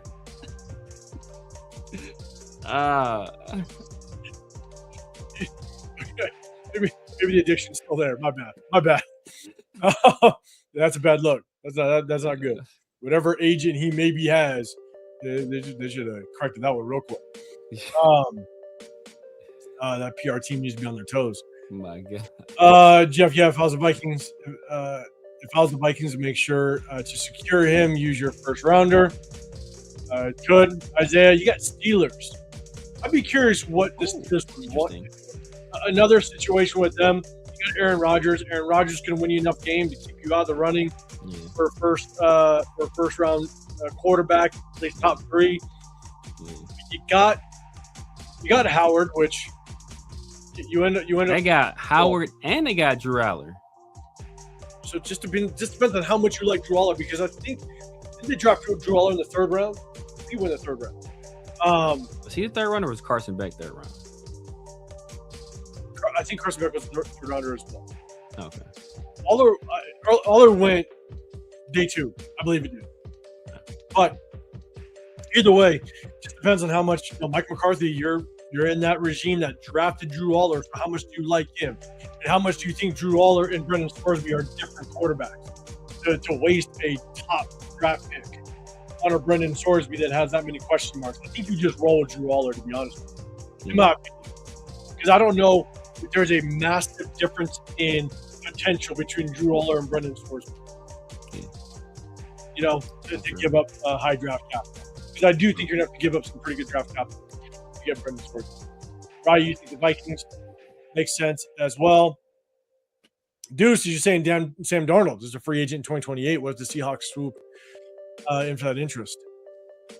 Man, I mean, they got Jalen Milroe from a couple years ago. I was not a big Jalen Milroe fan. I didn't think he was going to be very good in the NFL. And that was the same year Mike McDonald got there, right? Yeah. Okay. So, And where did Mike McDonald coach at before he coached with the Seahawks? Michigan? No. Where was he at? He's a defensive coordinator for another team. Where was that? The Ravens. He was with the Ravens. That's right. And I mean, I don't know. We're gonna see. Just kind of how this plays out. It's gonna be very interesting. So both Sorsby and Milroe kind of fit that mold too, where they're super athletic, crazy strong. I mean, great arm strength. Need refinement. But all the traits are there. So you can grow a Milroe, or Sorsby is a guy that fits that mold as well. So I can see him having some interest in it. Maybe he didn't see enough out of Milroe, and he wants to take a chance with another prospect. It doesn't surprise me. It wouldn't surprise me at all. All right, so Jeff's saying Atlantic City is like an hour and a half to 2 hours. That's too close. 2 hours. Oh yeah. Close. It's gotta be like 2 hours away. You play that Sunday morning game. You got all day, all that free time for the rest of the day. Oh man. Right. Yeah, Ravens would be interesting though. I mean, to your point, because they need to maybe look at life after Lamar Jackson. If Lamar just can't get him to the promised land, they got to pull something. Could be interesting. Right, you can't throw that out there as well. Hey, Anthony, what's going on, man? Okay. Ken's also throwing out the Dolphins. I just don't know if they pull that trigger with the contract they gave Malik Willis. Yeah. Not sure if that would work. What up, Luis Fernandez? What's going on, big dog? What's happening, man? Good seeing you popping in the building. Shout out to him. I've seen him at the tailgate. Shout out to you, big dog. Appreciate you rocking up. Appreciate you coming through, brother. And then we got Michael in here with the FKC. Appreciate you rolling up in here, man. One thing we can agree on, man. One thing we can agree on, Mike. Absolutely. Even with the logo. Shout out to you. Exactly. I forgot the Mohegan Sun. I forgot about that. Oh, yeah, okay. Maybe Connecticut. Yeah, I forgot about the Mohegan Sun. Not good. Okay. All right.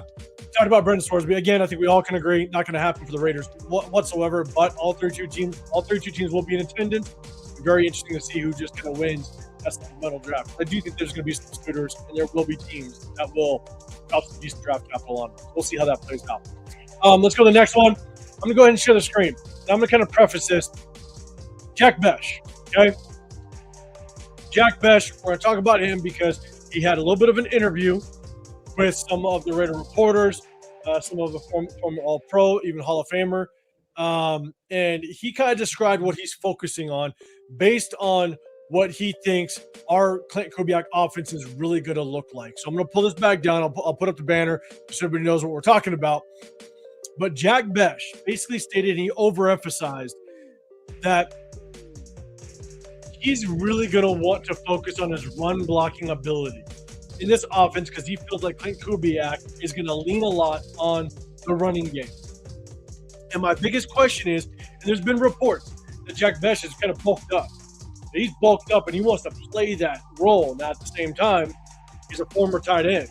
Right? He only had 1 year of receiver over at TCU, but he went ahead and bulked up. So my question is for the chat, one, is that really going to help Jack Besh? Yes, being a good blocker can be a really good attribute and ability for a receiver. You look at Jacoby Myers. Jacoby Myers was touted as one of the best run blocking receivers in the NFL, which kind of helped him with his progress, his progression developing in the NFL.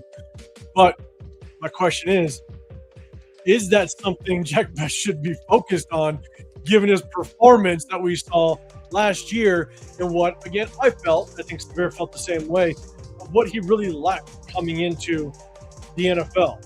So I'm going to ask that question, but I'll pull this up real quick. I take Money Raiders. What's going on, man? Thanks, Greg. You start this one? Yeah, man. Salute to you, brother, man. Appreciate you coming through. Yeah, 100%, man. Good seeing you in the building. So, chat, what's your thoughts on this? Jack Besh, he is focused on his ability to be a good run blocker in this Clinton Kubiak offense. Do you think that's going to be something that he should focus on? He should be focused on. And do you think that's going to help him kind of show his worth in this offense? Severe, I'm going to throw it to you first. What's your thoughts? I got my thoughts. Topic I want to bring up. I don't know if that's something he should be focusing on. I think definitely you want to get better and improve. And I think Jack Besh was already a pretty good blocker at the wide receiver position as it is. So, bulking up and getting a little bit stronger, maybe understanding the blocking angles a little bit better, improving your technique. It's all stuff, hey, you want to get better at that? Okay, you should spend some time on that. But what he should be focused on is how to separate in the NFL, right? Like that should be focus number one. Like, how do I get separation in the NFL? To his credit, Clint Kubiak, we kind of see the role that, I don't even want to say his name, but we see the role that Puka Nacua played with the Rams. We kind of see the role that, and I think this will be a little bit closer to what Jack Besh possibly could be, but the role that Cooper Kupp played for the Seahawks last year, where there was clearly, the number one receiver was Jackson Smith and Jigba. But Cooper Kupp was a guy that, that they can line him up multiple spots. He was effective as an effective blocker in the run game. He can work the underneath routes, occasionally, like, he act like, on the play action, he act like he's going for a block, and he slip behind the defense and get a nice gain out of those kind of plays. So maybe that's something he sees us doing, and he wants to show that, what, if I'm a good blocker, then they have to really engage me or take me seriously when I'm proceeding upfield, and then I could just slip them and get behind them and go for a big game. But I don't think that should be his focus, obviously. No, I'm with you. I'm going to bring up a couple comments. It's like with Jacoby Myers, right?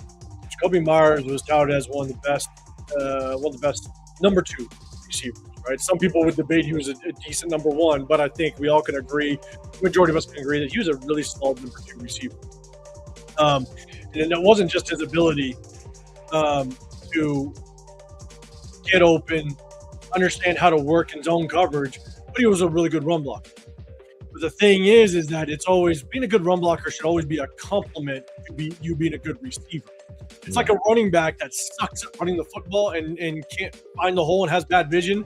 But he's like, man, I'm gonna focus on pass pro. Yeah.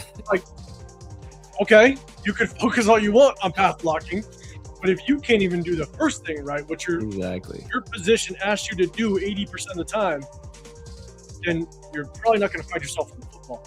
Yeah. Right. And I agree. And my take, you're saying, remember that Super Bowl when they ran the same run play 3 times and passed for a TD? Yes, we actually showcased it on this channel. We broke down Clint Kubiak's game film. And there's going to be games and situations where you can scheme that way. But to be a reliable offensive weapon for Clint Kubiak, you have to be more consistent with being able to get separation. Because if we're going to lean on the run, which I believe Clint Kubiak's going to do, at the end of the day, you're probably going to see a lot of man coverage. Offenses or defenses are going to be able to stack the box, and Jack Bech might find himself in a lot of one-on-one situations where he's got to beat his defender one-on-one, which he didn't show he could do last year. Now, can Clint Kubiak scheme him open? I think he's good enough to be creative to scheme him open. I do believe that. But at the end of the day, there's a lot still to be desired with Jack Bech. And if you're gaining weight, if you're putting on muscle mass, and you already showed that you're not the best route runner to get separation, you gaining weight is, in my opinion, isn't going to help too much unless you absolutely surprise at least me, right? Based on what I saw last year. And so it still remains to be seen just kind of what Jack Bech is going to bring to this offense. I still think this receiver room is one of the biggest question marks we have going into this season. And I do hope Jack Bech can improve. I hope that he can come in and play a role like where you said, like a Cooper Kupp, right? Where Cooper Kupp is obviously on the back end of his career. He's nowhere near as fast as what he used to be, but he's a smart player. And I think Jack Bech is a smart player. Yeah. I do think that. But can he get separation consistently throughout the season? Not just a flash here or there. I just hope he can do it on a consistent basis, because when it's not like you're a 6th rounder or 7th rounder or 5th rounder or undrafted free agent, you're a 2nd rounder, which tells me you need to be a more complete receiver, not just a situational guy. Because I don't want, if we all of a sudden bring him in and he hasn't proven that he can be an all-down receiver, and you bring him in on 3rd and short or on goal line situations, well, guess what? Now you just give the defense hell. Now the defense knows when Jack Bech enters in the game and he only gets 10 to 12 snaps, and he only can be in there when it's short yardage or certain situations where he's more leaned on to be a blocker. That's just a tell for the defense. And so it still remains to be seen what Jack Bech can do as a 2nd round draft pick on this offense. by him bulking up and gaining weight. I just don't know if that helps him because he's not the fastest, not the quickest. But can Clint Kubiak scheme him open? I think there's a possibility of doing that. Is he smart enough to possibly take on the scheme that Clint Kubiak wants to present and find success? I think he's got the smarts to do it, but it will just remain to be seen. Yeah. And it's two people saying the same thing. Roy Ken, at this point, I don't mind making him a tight end again, turn him into an Aaron Hernandez, Delaney Walker type, shorter tight end. And then my take says, can Jack be that hybrid tight end wide receiver guy? And that's something that's something I thought about previously as well, especially if you look at what Sean McVay and Mike LaFleur did last year. After other wide receivers got hurt, especially Puka Nacua, where they started running a lot more 12 and 13 personnel. To have a guy out there like a Jack Besh, to be, technically he's a wide receiver, but you're almost still running 13 personnel because he's kind of like a tight end as well.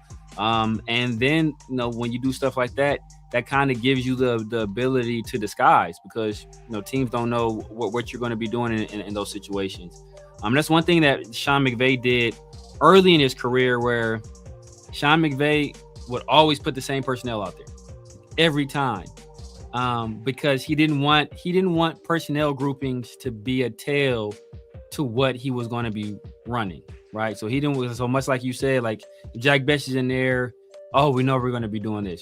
Jack Besh is only in there for play actions, or he's always in there for run plays and stuff like that. Like Sean McVay made sure he ran the same personnel groupings out there almost all the time. So you're always getting the same look. You're always getting the same, at least in terms of personnel. So if you can get something like that out of Jack Besh, where you don't have to take him off the field, where you can still run like 12, 13 personnel type stuff, with him out there, I think that can be a tremendous advantage. It's almost like what teams are doing on defense, where there's the hybrid nickels, where they're the nickel corner, but then like Teron Johnson, he's a nickel, but he kind of plays linebacker too. But is he a safety? Like you can kind of do that on the offensive side of the ball with a guy like Jack Besh. But it's incumbent upon Jack Besh to show that he has the ability to take advantage of those opportunities, and he has yet to show he has the ability to take advantage of those opportunities. Yeah, what up, Troy Gill? What's going on, man? Yaya's in more of a tight end build, anyways. He was a former tight end. He bulked up, yeah. Now he is, yeah. And so, yeah, my take is saying, and Severe, you respond to it. Best can be a hybrid tight end, wide receiver guy. I'm gonna have a response this one, as well as Mike, you're saying he's still a nightmare against linebackers. I don't know. I wish he would have shown he was a nightmare against linebackers last year. He didn't show it. So that remains to be seen if he truly is a nightmare to linebacker. He couldn't get separation against anybody. Even, again, I broke down the game film all season long last year. Even when the ball wasn't even thrown or Geno Smith gets sacked, you still could see if Jack Besh was getting that separation. It wasn't happening. But I'm with you. I think he could be a tight end, a hybrid tight end receiver guy, and it would have been, because we don't know what Jalen Naylor is going to be in this offense. When we brought in Jalen Naylor, I thought that Kubiak is going to use him like JSN. I'm not saying he's going to be JSN, but I think he's going to use him in that same way. They have the same build, same skill set a little bit, or not skill set, just agility wise, right? They're quick, they got the speed. And I think that's the intention of Jalen Naylor. But if we would have went out and got a true number two, then I think the reality of Jack Besh being more of a hybrid and match him up on linebackers would be more of a reality. Because if Jack Besh is a true number two, he's getting locked up on corners and safety. That's not, you don't have to waste a linebacker on him if he's that number two receiver. You're going to take your number two corner. You're going to take your nickel, your nickel corner, maybe even your safety, and he's going to be locked. They're going to be locked up on Jack Besh. Now, can you motion Jack Besh and create matchups? You can do that. But ultimately, if we would have went out and got maybe a receiver like a Denzel Boston or like a Chris Brazzle, like just a true number two, then you can bring Jack Besh on and be able to kind of create those matchups a little bit more naturally without motion. Yeah. So I think that would have been a better suit if you. Now it remains to be seen. We're going to talk about Malik Benson. I think we all don't have the highest hopes of Deontay Thornton, but let's see what he works out in year two. But if we can discover a true number two in this receiver core the way that we see it now, then there is more of an opportunity for Jack Besh to come in as a more hybrid and maybe get those linebacker matchup. Yeah. But yeah. the way we see it now, it looks like Jack Besh is going to be that number two, which isn't going to provide much matchups against linebackers. Yeah. Yeah. It's going to be a sad day in Vegas if we have to resort to trying to scheme Jack Besh open. Like, that's like if our offense is relying on, hey, man, I got this package to try and get Jack. Like, if that's what we're resorting to, that means Trey Tucker, isn't doing what he's supposed to do. Jalen Naylor ain't doing what he's supposed to do. Michael Mayer ain't doing what he's supposed to do. Brock Bowers ain't doing what he's supposed to do. And we can't get any headway in the run game. And it was like, man, now we got to turn to Jack Besh. Like, that's not where I want to be at on offense. Yeah, and so again, I think this is one of the biggest question marks going to training camp as to what this receiver room is going to look like by week one of the season. Who's going to solidify them as the number two? Where are they going to play Trey Tucker? Because I'll tell you right now, you're probably going to want Trey Tucker matched up in the slot and find that matchup of him one-on-one with the linebacker. Yeah. You can get Trey Tucker one-on-one with the linebacker. Yeah. That's that all day. Yeah. You know what I'm saying? And so that's the matchup that you can take advantage of. Not necessarily Jack Besh. We'll see. See how it works out. But again, it's one of the biggest question marks. So, hey, man, y'all better put some respect on Jake Bobo's name, man. Jake Bobo was cooking in Seattle training camp. You ain't heard a peep about Jack Besh. Jake Bobo was cooking. Seattle. Hey, Seattle's got themselves a good little tight end room. So, all right. Let's see. We got a couple more popping in. What up, Dre? What's going on, man? Red Paul, what's happening? Good seeing everybody in the building. Appreciate y'all. Just so you guys know, and Severe, I'll give you more details afterwards. I'm going to do a quick little plug real quick. Just so you guys know, we're doing a raffle.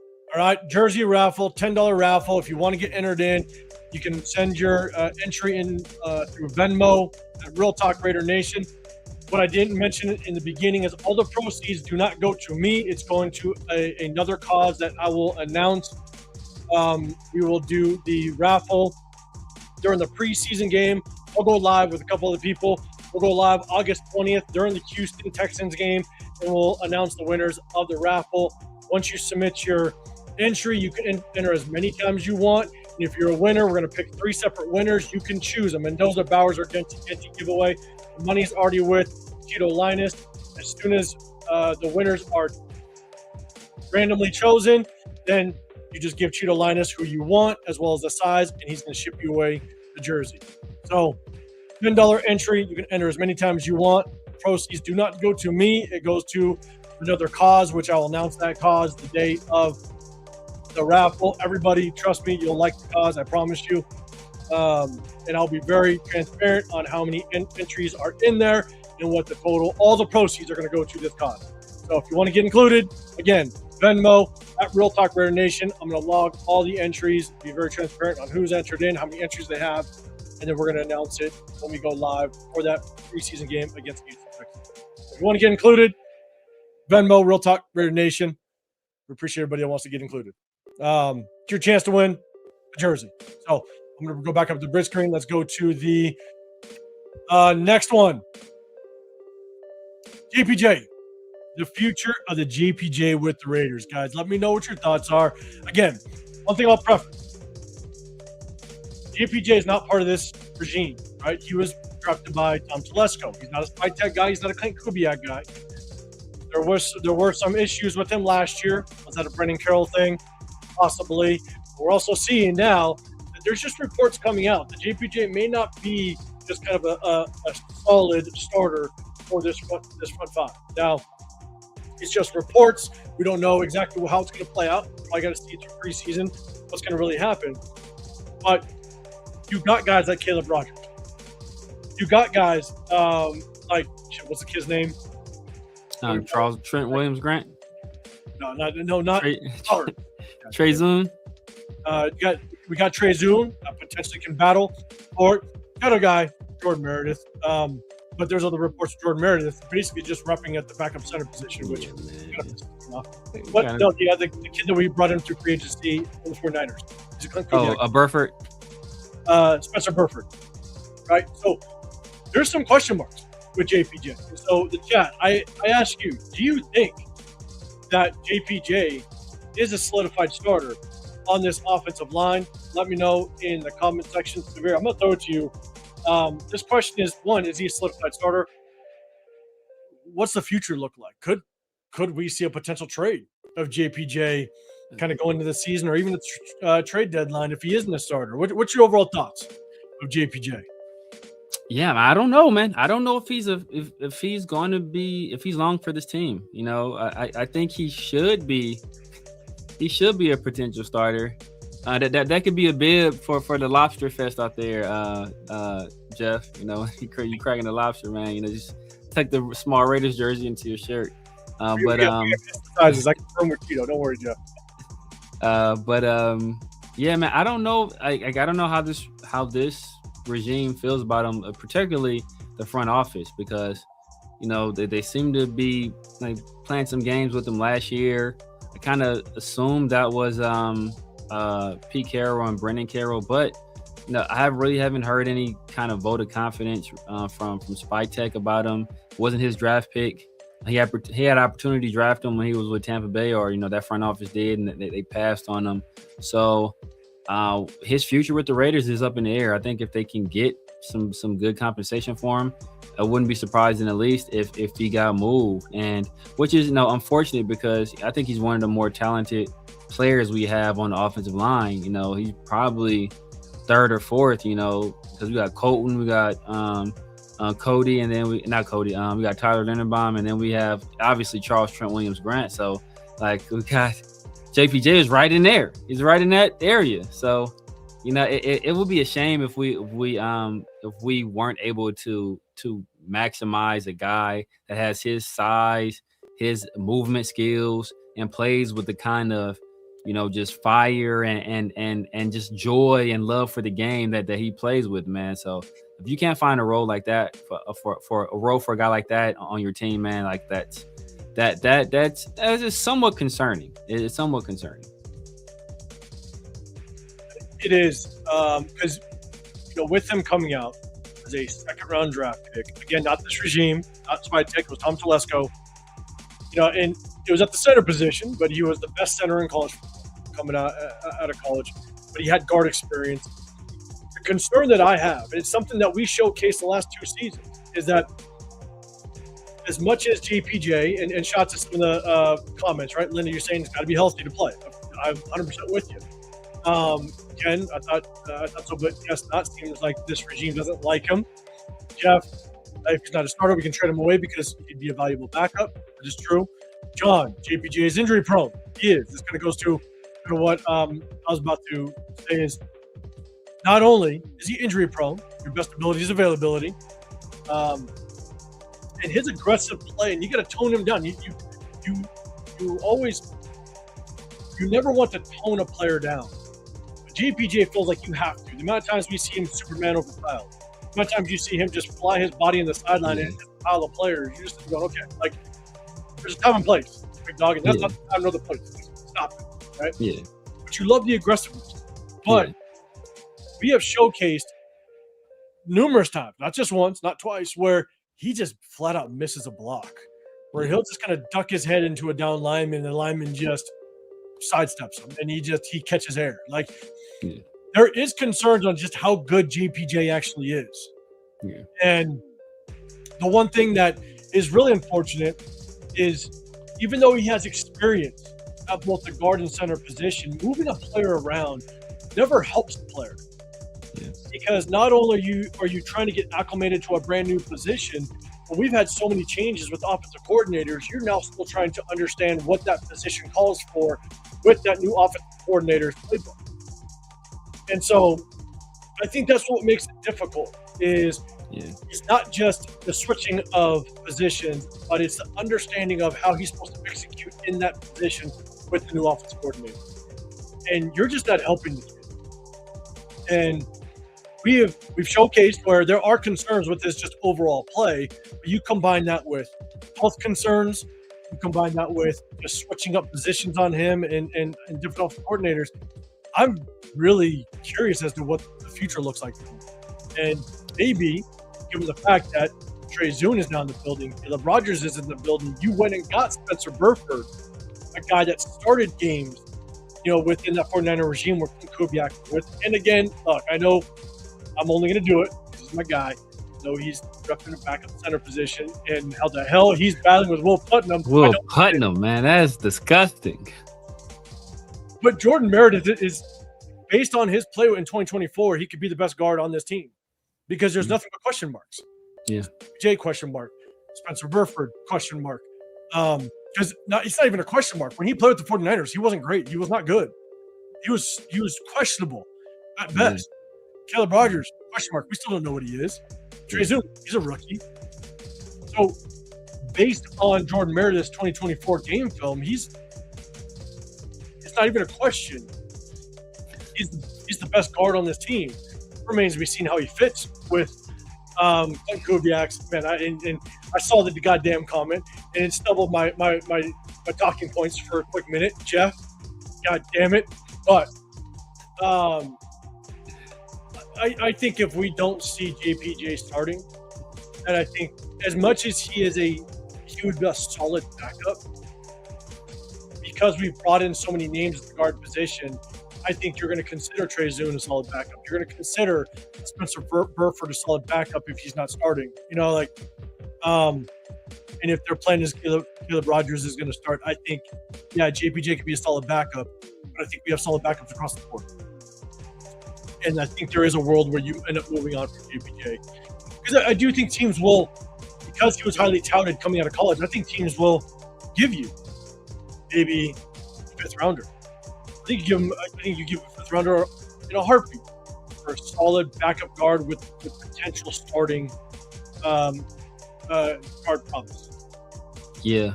I mean, if it comes to a point where, like you can't release a depth chart with JPJ not the starter and hope to get trade value out of him. So right now I think he's still penciled in as a starter. So I think teams may still be willing to give up, like they might maybe even possibly a fourth. You might be able to get if a team is desperate enough. They see JPJ, he's only in his third year. He was, like you said, extremely highly touted coming out of Oregon. Won the what's the word? Is it the Remington? The Remington for what's the thing? That's the word. The Remington for being the best center in all of college football. So like he was a decorated player. You look at the size, you look at the athletic traits, like you look at the attitude, and that's the one thing that's like you kind of know this as a coach. And Robert Leonard on defense, he's kind of spoken to it as well. Is that you'd rather a guy be over aggressive than under aggressive. It's a lot of times it's easier to try to tone a guy down than it is to amp a guy up. And we saw that firsthand with Tyree where I'm with you. Yeah, so like we saw that firsthand with Tyree where if you're gonna make mistakes, I want a guy making mistakes out of aggression rather than making mistakes out of being passive. So but this could be a regime where they don't have time for that. They don't have time they don't want to invest the kind of time it might take to get a guy to calm down, get a guy to play kind of more within the means of himself and within the confines of the system. So maybe they lack that patience and they say, you know what, if we can't get it out of them soon, then we got to jettison them. So if they do that, then I hope at least we get some kind of value out of it. And I'm going to bring this comment up. Ray King said, if I'm Cardinals or 49ers, I'm calling for JPJ. I don't know what the Cardinals O-line situation is. But I'll specifically talk about the 49er topic. is I don't know what the 49ers O-line situation is either. But I'll tell you right now, if we picked up Spencer Burford and he ends up being a backup or not very good, and they pick up JPJ and JPJ ends up being a starter and producing, I will never hear the end of it because my entire extended family are 49er fans. And between all the 49er, the Raider players that have gone to the 49ers organization and actually excelled, whether it's Bo Hurst, the deep lineman, Lee, Arden Key, Feliciano, the guard that we drafted and ended up being picked up by the 49ers after he was done with us.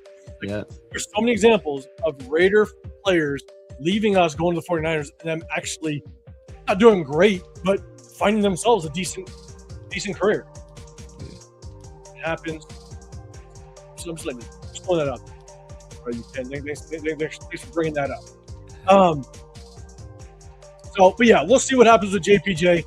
And Severe, I mean, you make a damn good point, right? If you start the season and JPJ is a backup on the depth chart, you just lose trade value. And if you plan on trading him, you want to obviously get the most value out of him, and that would be tough. You're probably going from maybe getting a fifth to all of a sudden now you're going to offer a sixth or a seventh. Yeah, probably conditional at that point. So, okay. Appreciate you guys. Do me a huge favor. Double tap the screen. Hit the like button. I'm 805 Raider, Real Talk Raider Nation. You got the Severe Raider. Chris, not with us today, but he will be our special guest for sure next week. 1/3 of the Raider War Room. Yeah. After this, go over to Chris Mitchell podcast. He's one of our brothers. He'll be with us. Look, they have left guard, center, and right guard issues, and they still let Burford get out the door. Like, what does that say? What does that say? I think he was one of their guards. I don't know if he's one of the issues. I know he did well last year. One of the guards that I wanted us to pick up was Alex Cooney. It was the year that we did the draft out here. Myself, and Severe, right? Farrow. Farrow, yeah. I was pounding the table. I wanted Cooney in the third. I think it was like the fourth round. Is when I wanted Alex Cooney, and the 49ers ended up getting him. He did well for them 2 years ago. I don't know how well he did last year, but yeah, he did well for the player. I could just be pissed off. So, all right, appreciate y'all. Double tap that screen if you guys can. Let's go to the next topic real quick. We got two more. Malik Benson. All right, we just talked about Jack Besh. I think we all can agree that there are still some question marks in this receiver room.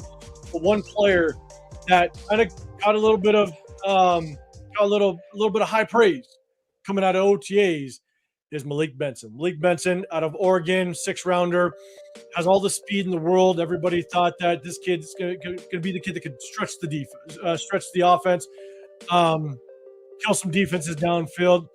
Looks like there's some reports coming out is that he's caught a couple deep passes and he's shining a little bit.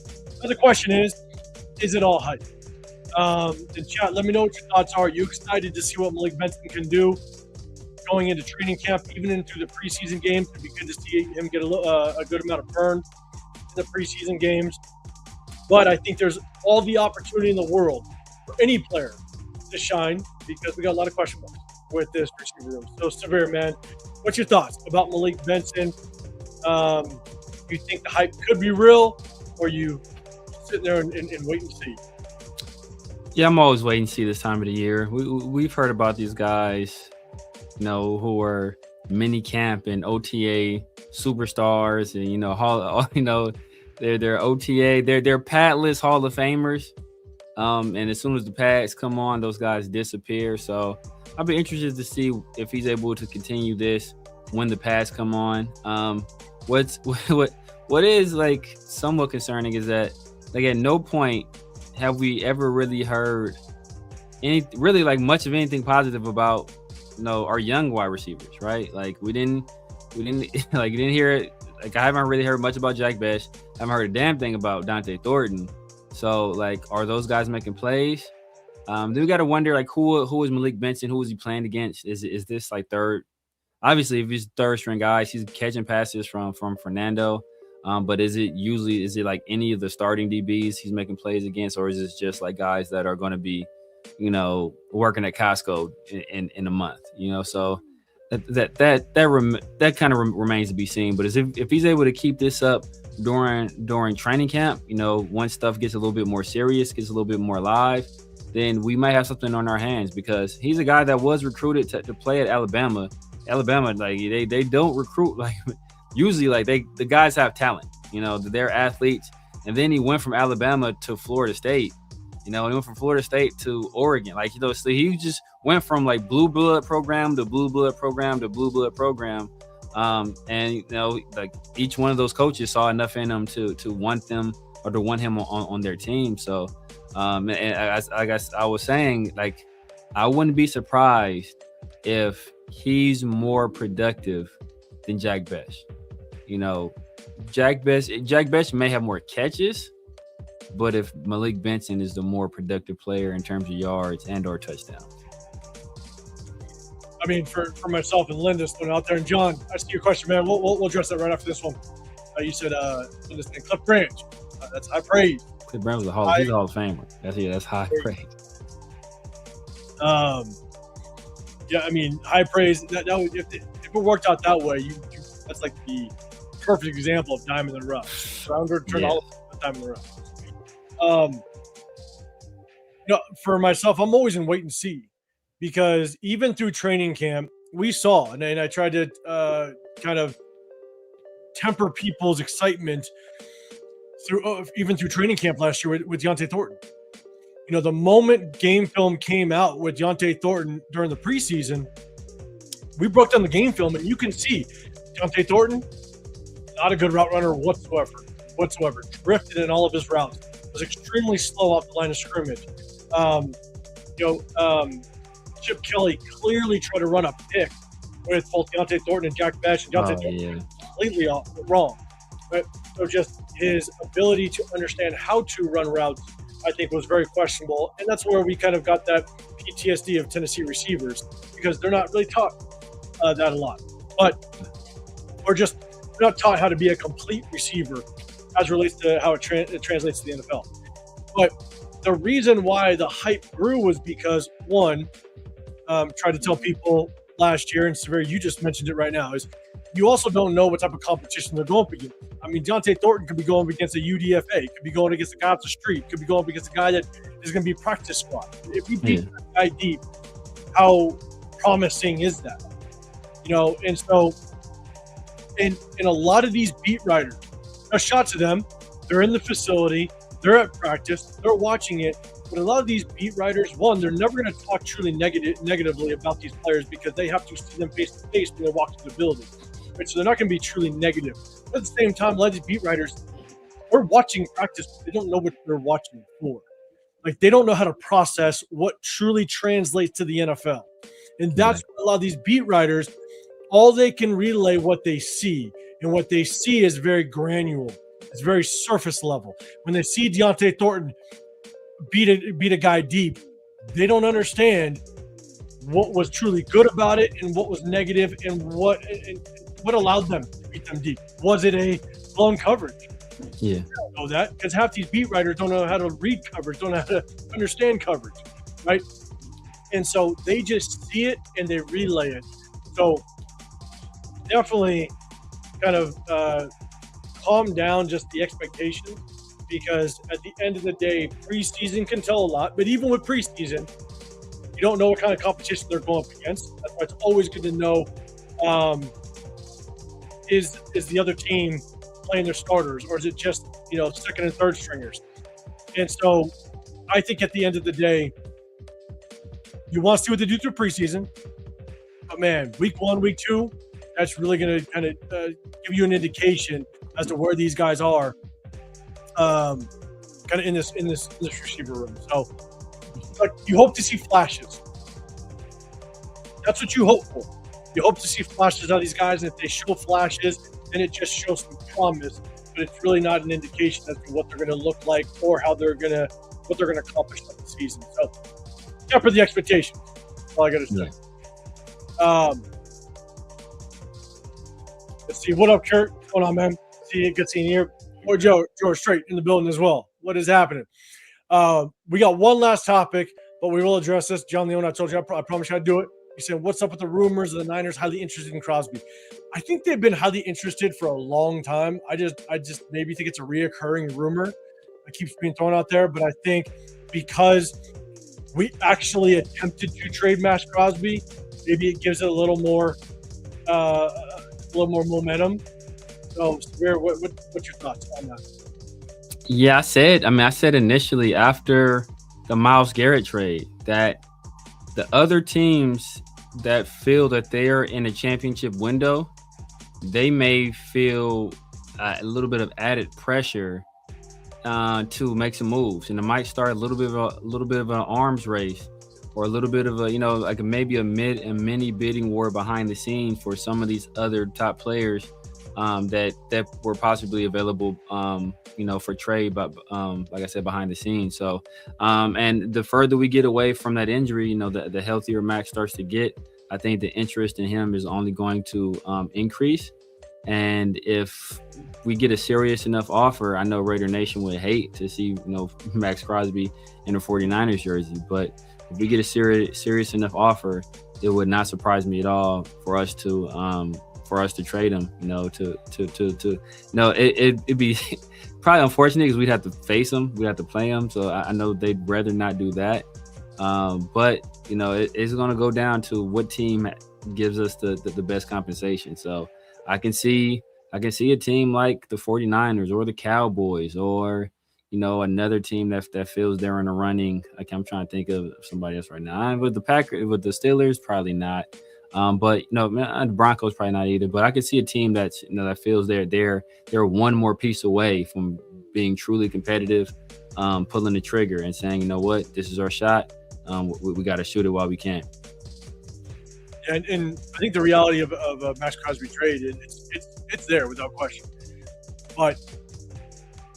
And when we drafted Keon Crawford, I said that the only way, if Keon Crawford enters this season as a backup, as a rotational piece, that makes no sense in the third round, at least for me, because I like to draft bona fide starters through rounds 1 through 3, and we were the worst team last year. So you have plenty of positions that you can find starters at in rounds 1 through 3. But it would make sense if we traded Max Crosby, because then it looks like the Keon Crawford pick is the Max Crosby replacement. That would make sense. Now, ultimately, if he were to get traded to the 49ers, he would be opposite of Nick Bosa. That would be nasty. Yeah. I would, again, not hear the end of it from my goddamn family if Max Crosby goes out over there and just absolutely balls out. I'd be pissed. So, just look, the reality is he definitely could be on the move. So, all right. Last topic. Linebacker depth. Are we concerned? Okay, Nakobe Dean. Still dealing with some injury stuff. Clint Kubiak was very vague on how he wanted to address it during his press conference, basically saying that he didn't want to address injuries. We're just working on everybody being healthy going into training camp. If Nakobe Dean is not fully healthy going into training camp, I'm going to kind of hit that panic button a little bit.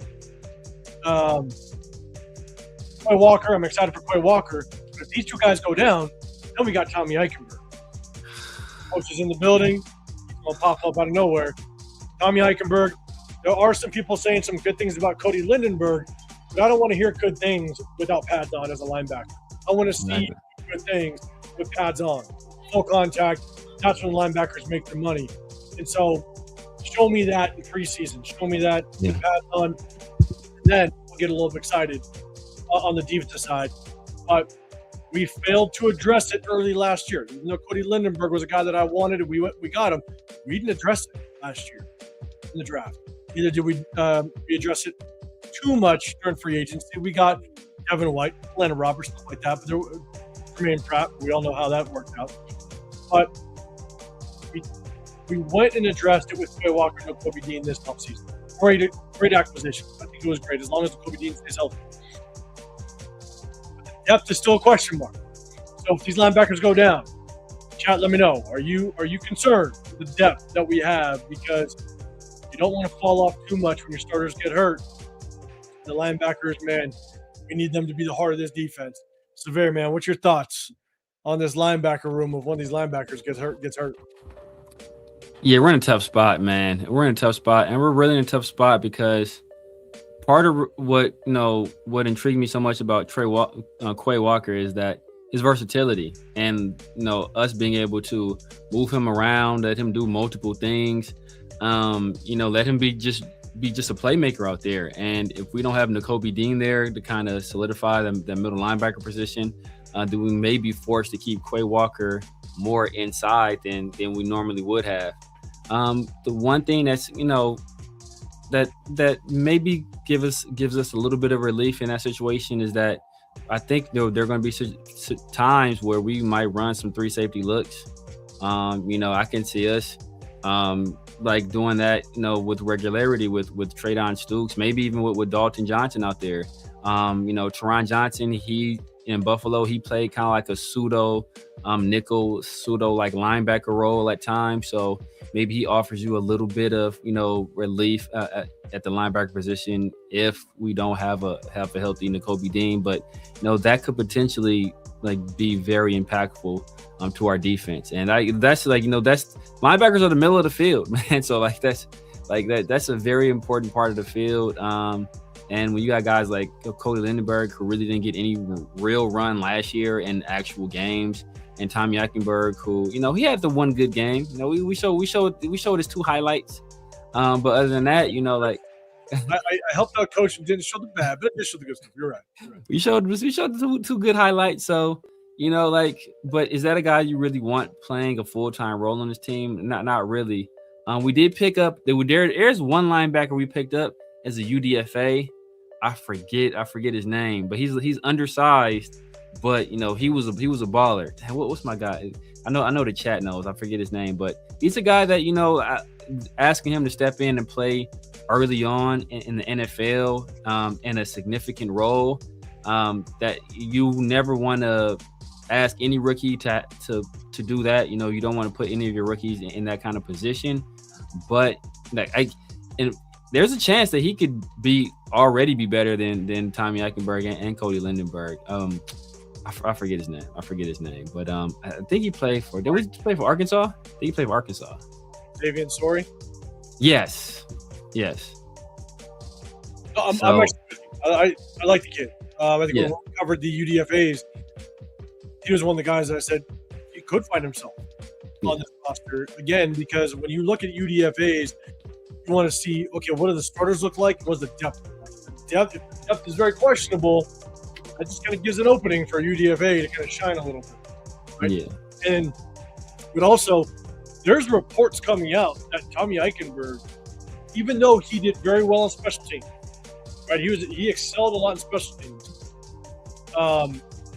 There's reports coming out basically saying that he could be a guy that's a trade candidate where there might be a team that's willing to, or I'm sorry, no, I didn't say trade candidate. They said basically just a cut candidate based on some of the UDFAs that we have. And the fact that, again, I know it's not full contact or what have you, but you got to take advantage of every opportunity you have. They're saying that Cody Lindenberg is now skipping him in the depth chart, and so it remains to be seen what Tommy Eichenberg's future looks like here with the Raiders. But as a backup, especially at the linebacker position, with the new kickoff rules and stuff like that, it's good to have linebackers on this squad because that's where linebackers thrive. Edge rushers, linebackers, strong safeties, those type of guys, you're going to want them on that kickoff return team. Just the way it's formatted now. And so would he be valuable enough based on his production in special teams to keep him on this roster? But we all know if he's got to be the guy to be the starting linebacker, he might have a lot of concerns. Yeah. I know we picked up the kid from the dude from Colts. Was the dude from the Colts we picked up? He's like a core special teamer. Yeah. I forget his name. I think he blocked the kid. He's the one that blocked the punt, I think, right? He's the one that blocked the punt in that game. So I know we picked him up, but I don't know how much time he's really played, like in actually, actual defensive packages. And then it push comes to shove. It's not an ideal situation, but I think Devin White is still out there. Landon Roberts is still out there. There's still some like veteran guys out there. Jamal Adams is still out there. If we get desperate enough, there's still some like guys out there. Devin White's still out there. Yep. Yeah. So he's still out there. Still out there. Still out there. So if we get desperate, man, we have to turn to one of those guys. It may be a situation where beggars can't be choosers. Yeah, 100%. So, all right, we're gonna go and take this off the screen. That was the last topic. I'm gonna go real quick before we get out of here. Before you guys get out of here, I'm gonna do one last plug to end it off. Again, jersey raffle. If you guys want to get included in it, $10 entry. You got to send your money through Venmo. Real Talk Raider at Real Talk Raider Nation on Venmo. All the proceeds will go to a good cause. I'll announce that good cause on August 20th when we do the raffle. $10 raffle, unlimited entries. If you're the winner, you can pick a Mendoza, Bowers, or Genty jersey of your choice. Cheeto Linus is going to be providing the jerseys. I already give him the money, so he's got it.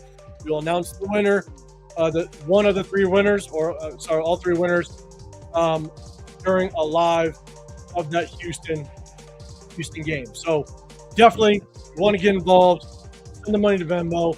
Every live that I do, I will show a list of everybody that's entered, how many entries that you have, all that stuff we're going to have a little bit of fun with. But again, all the proceeds of this will go to a very, very, very good cause. I know everybody will be good with it, support it, so it'll be fun. So again, you want to get included. Real Talk Raider Nation, Venmo, send it. We'll have some fun. Go for the Brock Bowers if you win. Safe. Safe. Go for those are your three choices. Go for Brock. Be one of your choice. What a rundown what's happening, big dog. It's always gotta happen. Always gotta happen. Maybe we're gonna nix your size, Jeff. Okay? Maybe we'll end up with food. God damn it. Hey. Cool. All right.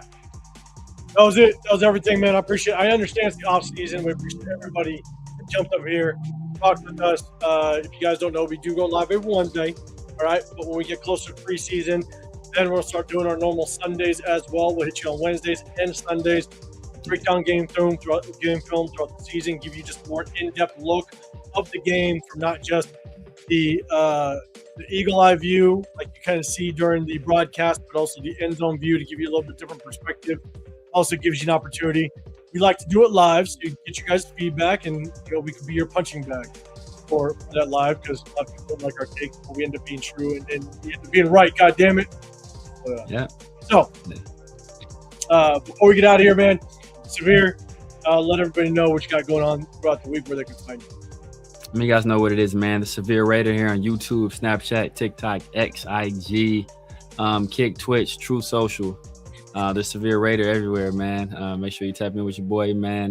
Wednesdays in the Raider War Room, my guy 805, and occasionally Christopher Protect the Shield podcast on occasions, and then Tuesdays and Thursdays with my dog Pharaoh NFL, the 50/50 show, and the Raider War Room, man. So make sure y'all tap in, man. Hit the like button, hit the notification bell. Make sure y'all subscribe, man. And if you're watching the video after, if the hype button is there, make sure y'all hype the video as well, man. Appreciate all of the support.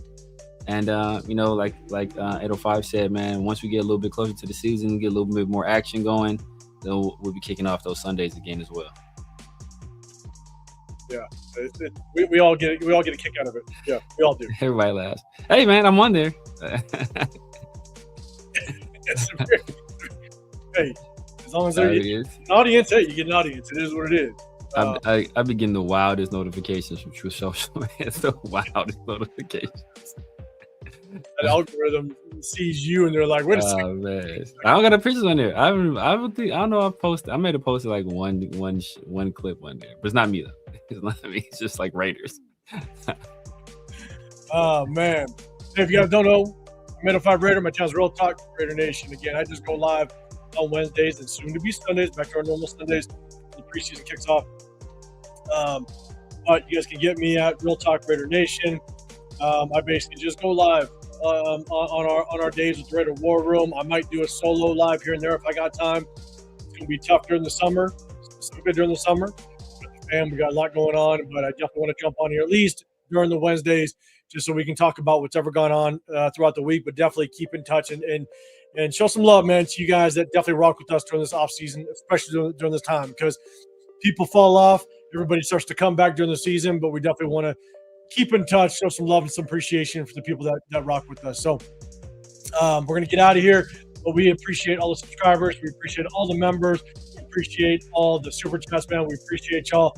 If Jeff, let the people know before we get out of here if you're going on later today. If not, let them know when you do go on. But shout out to Jeff.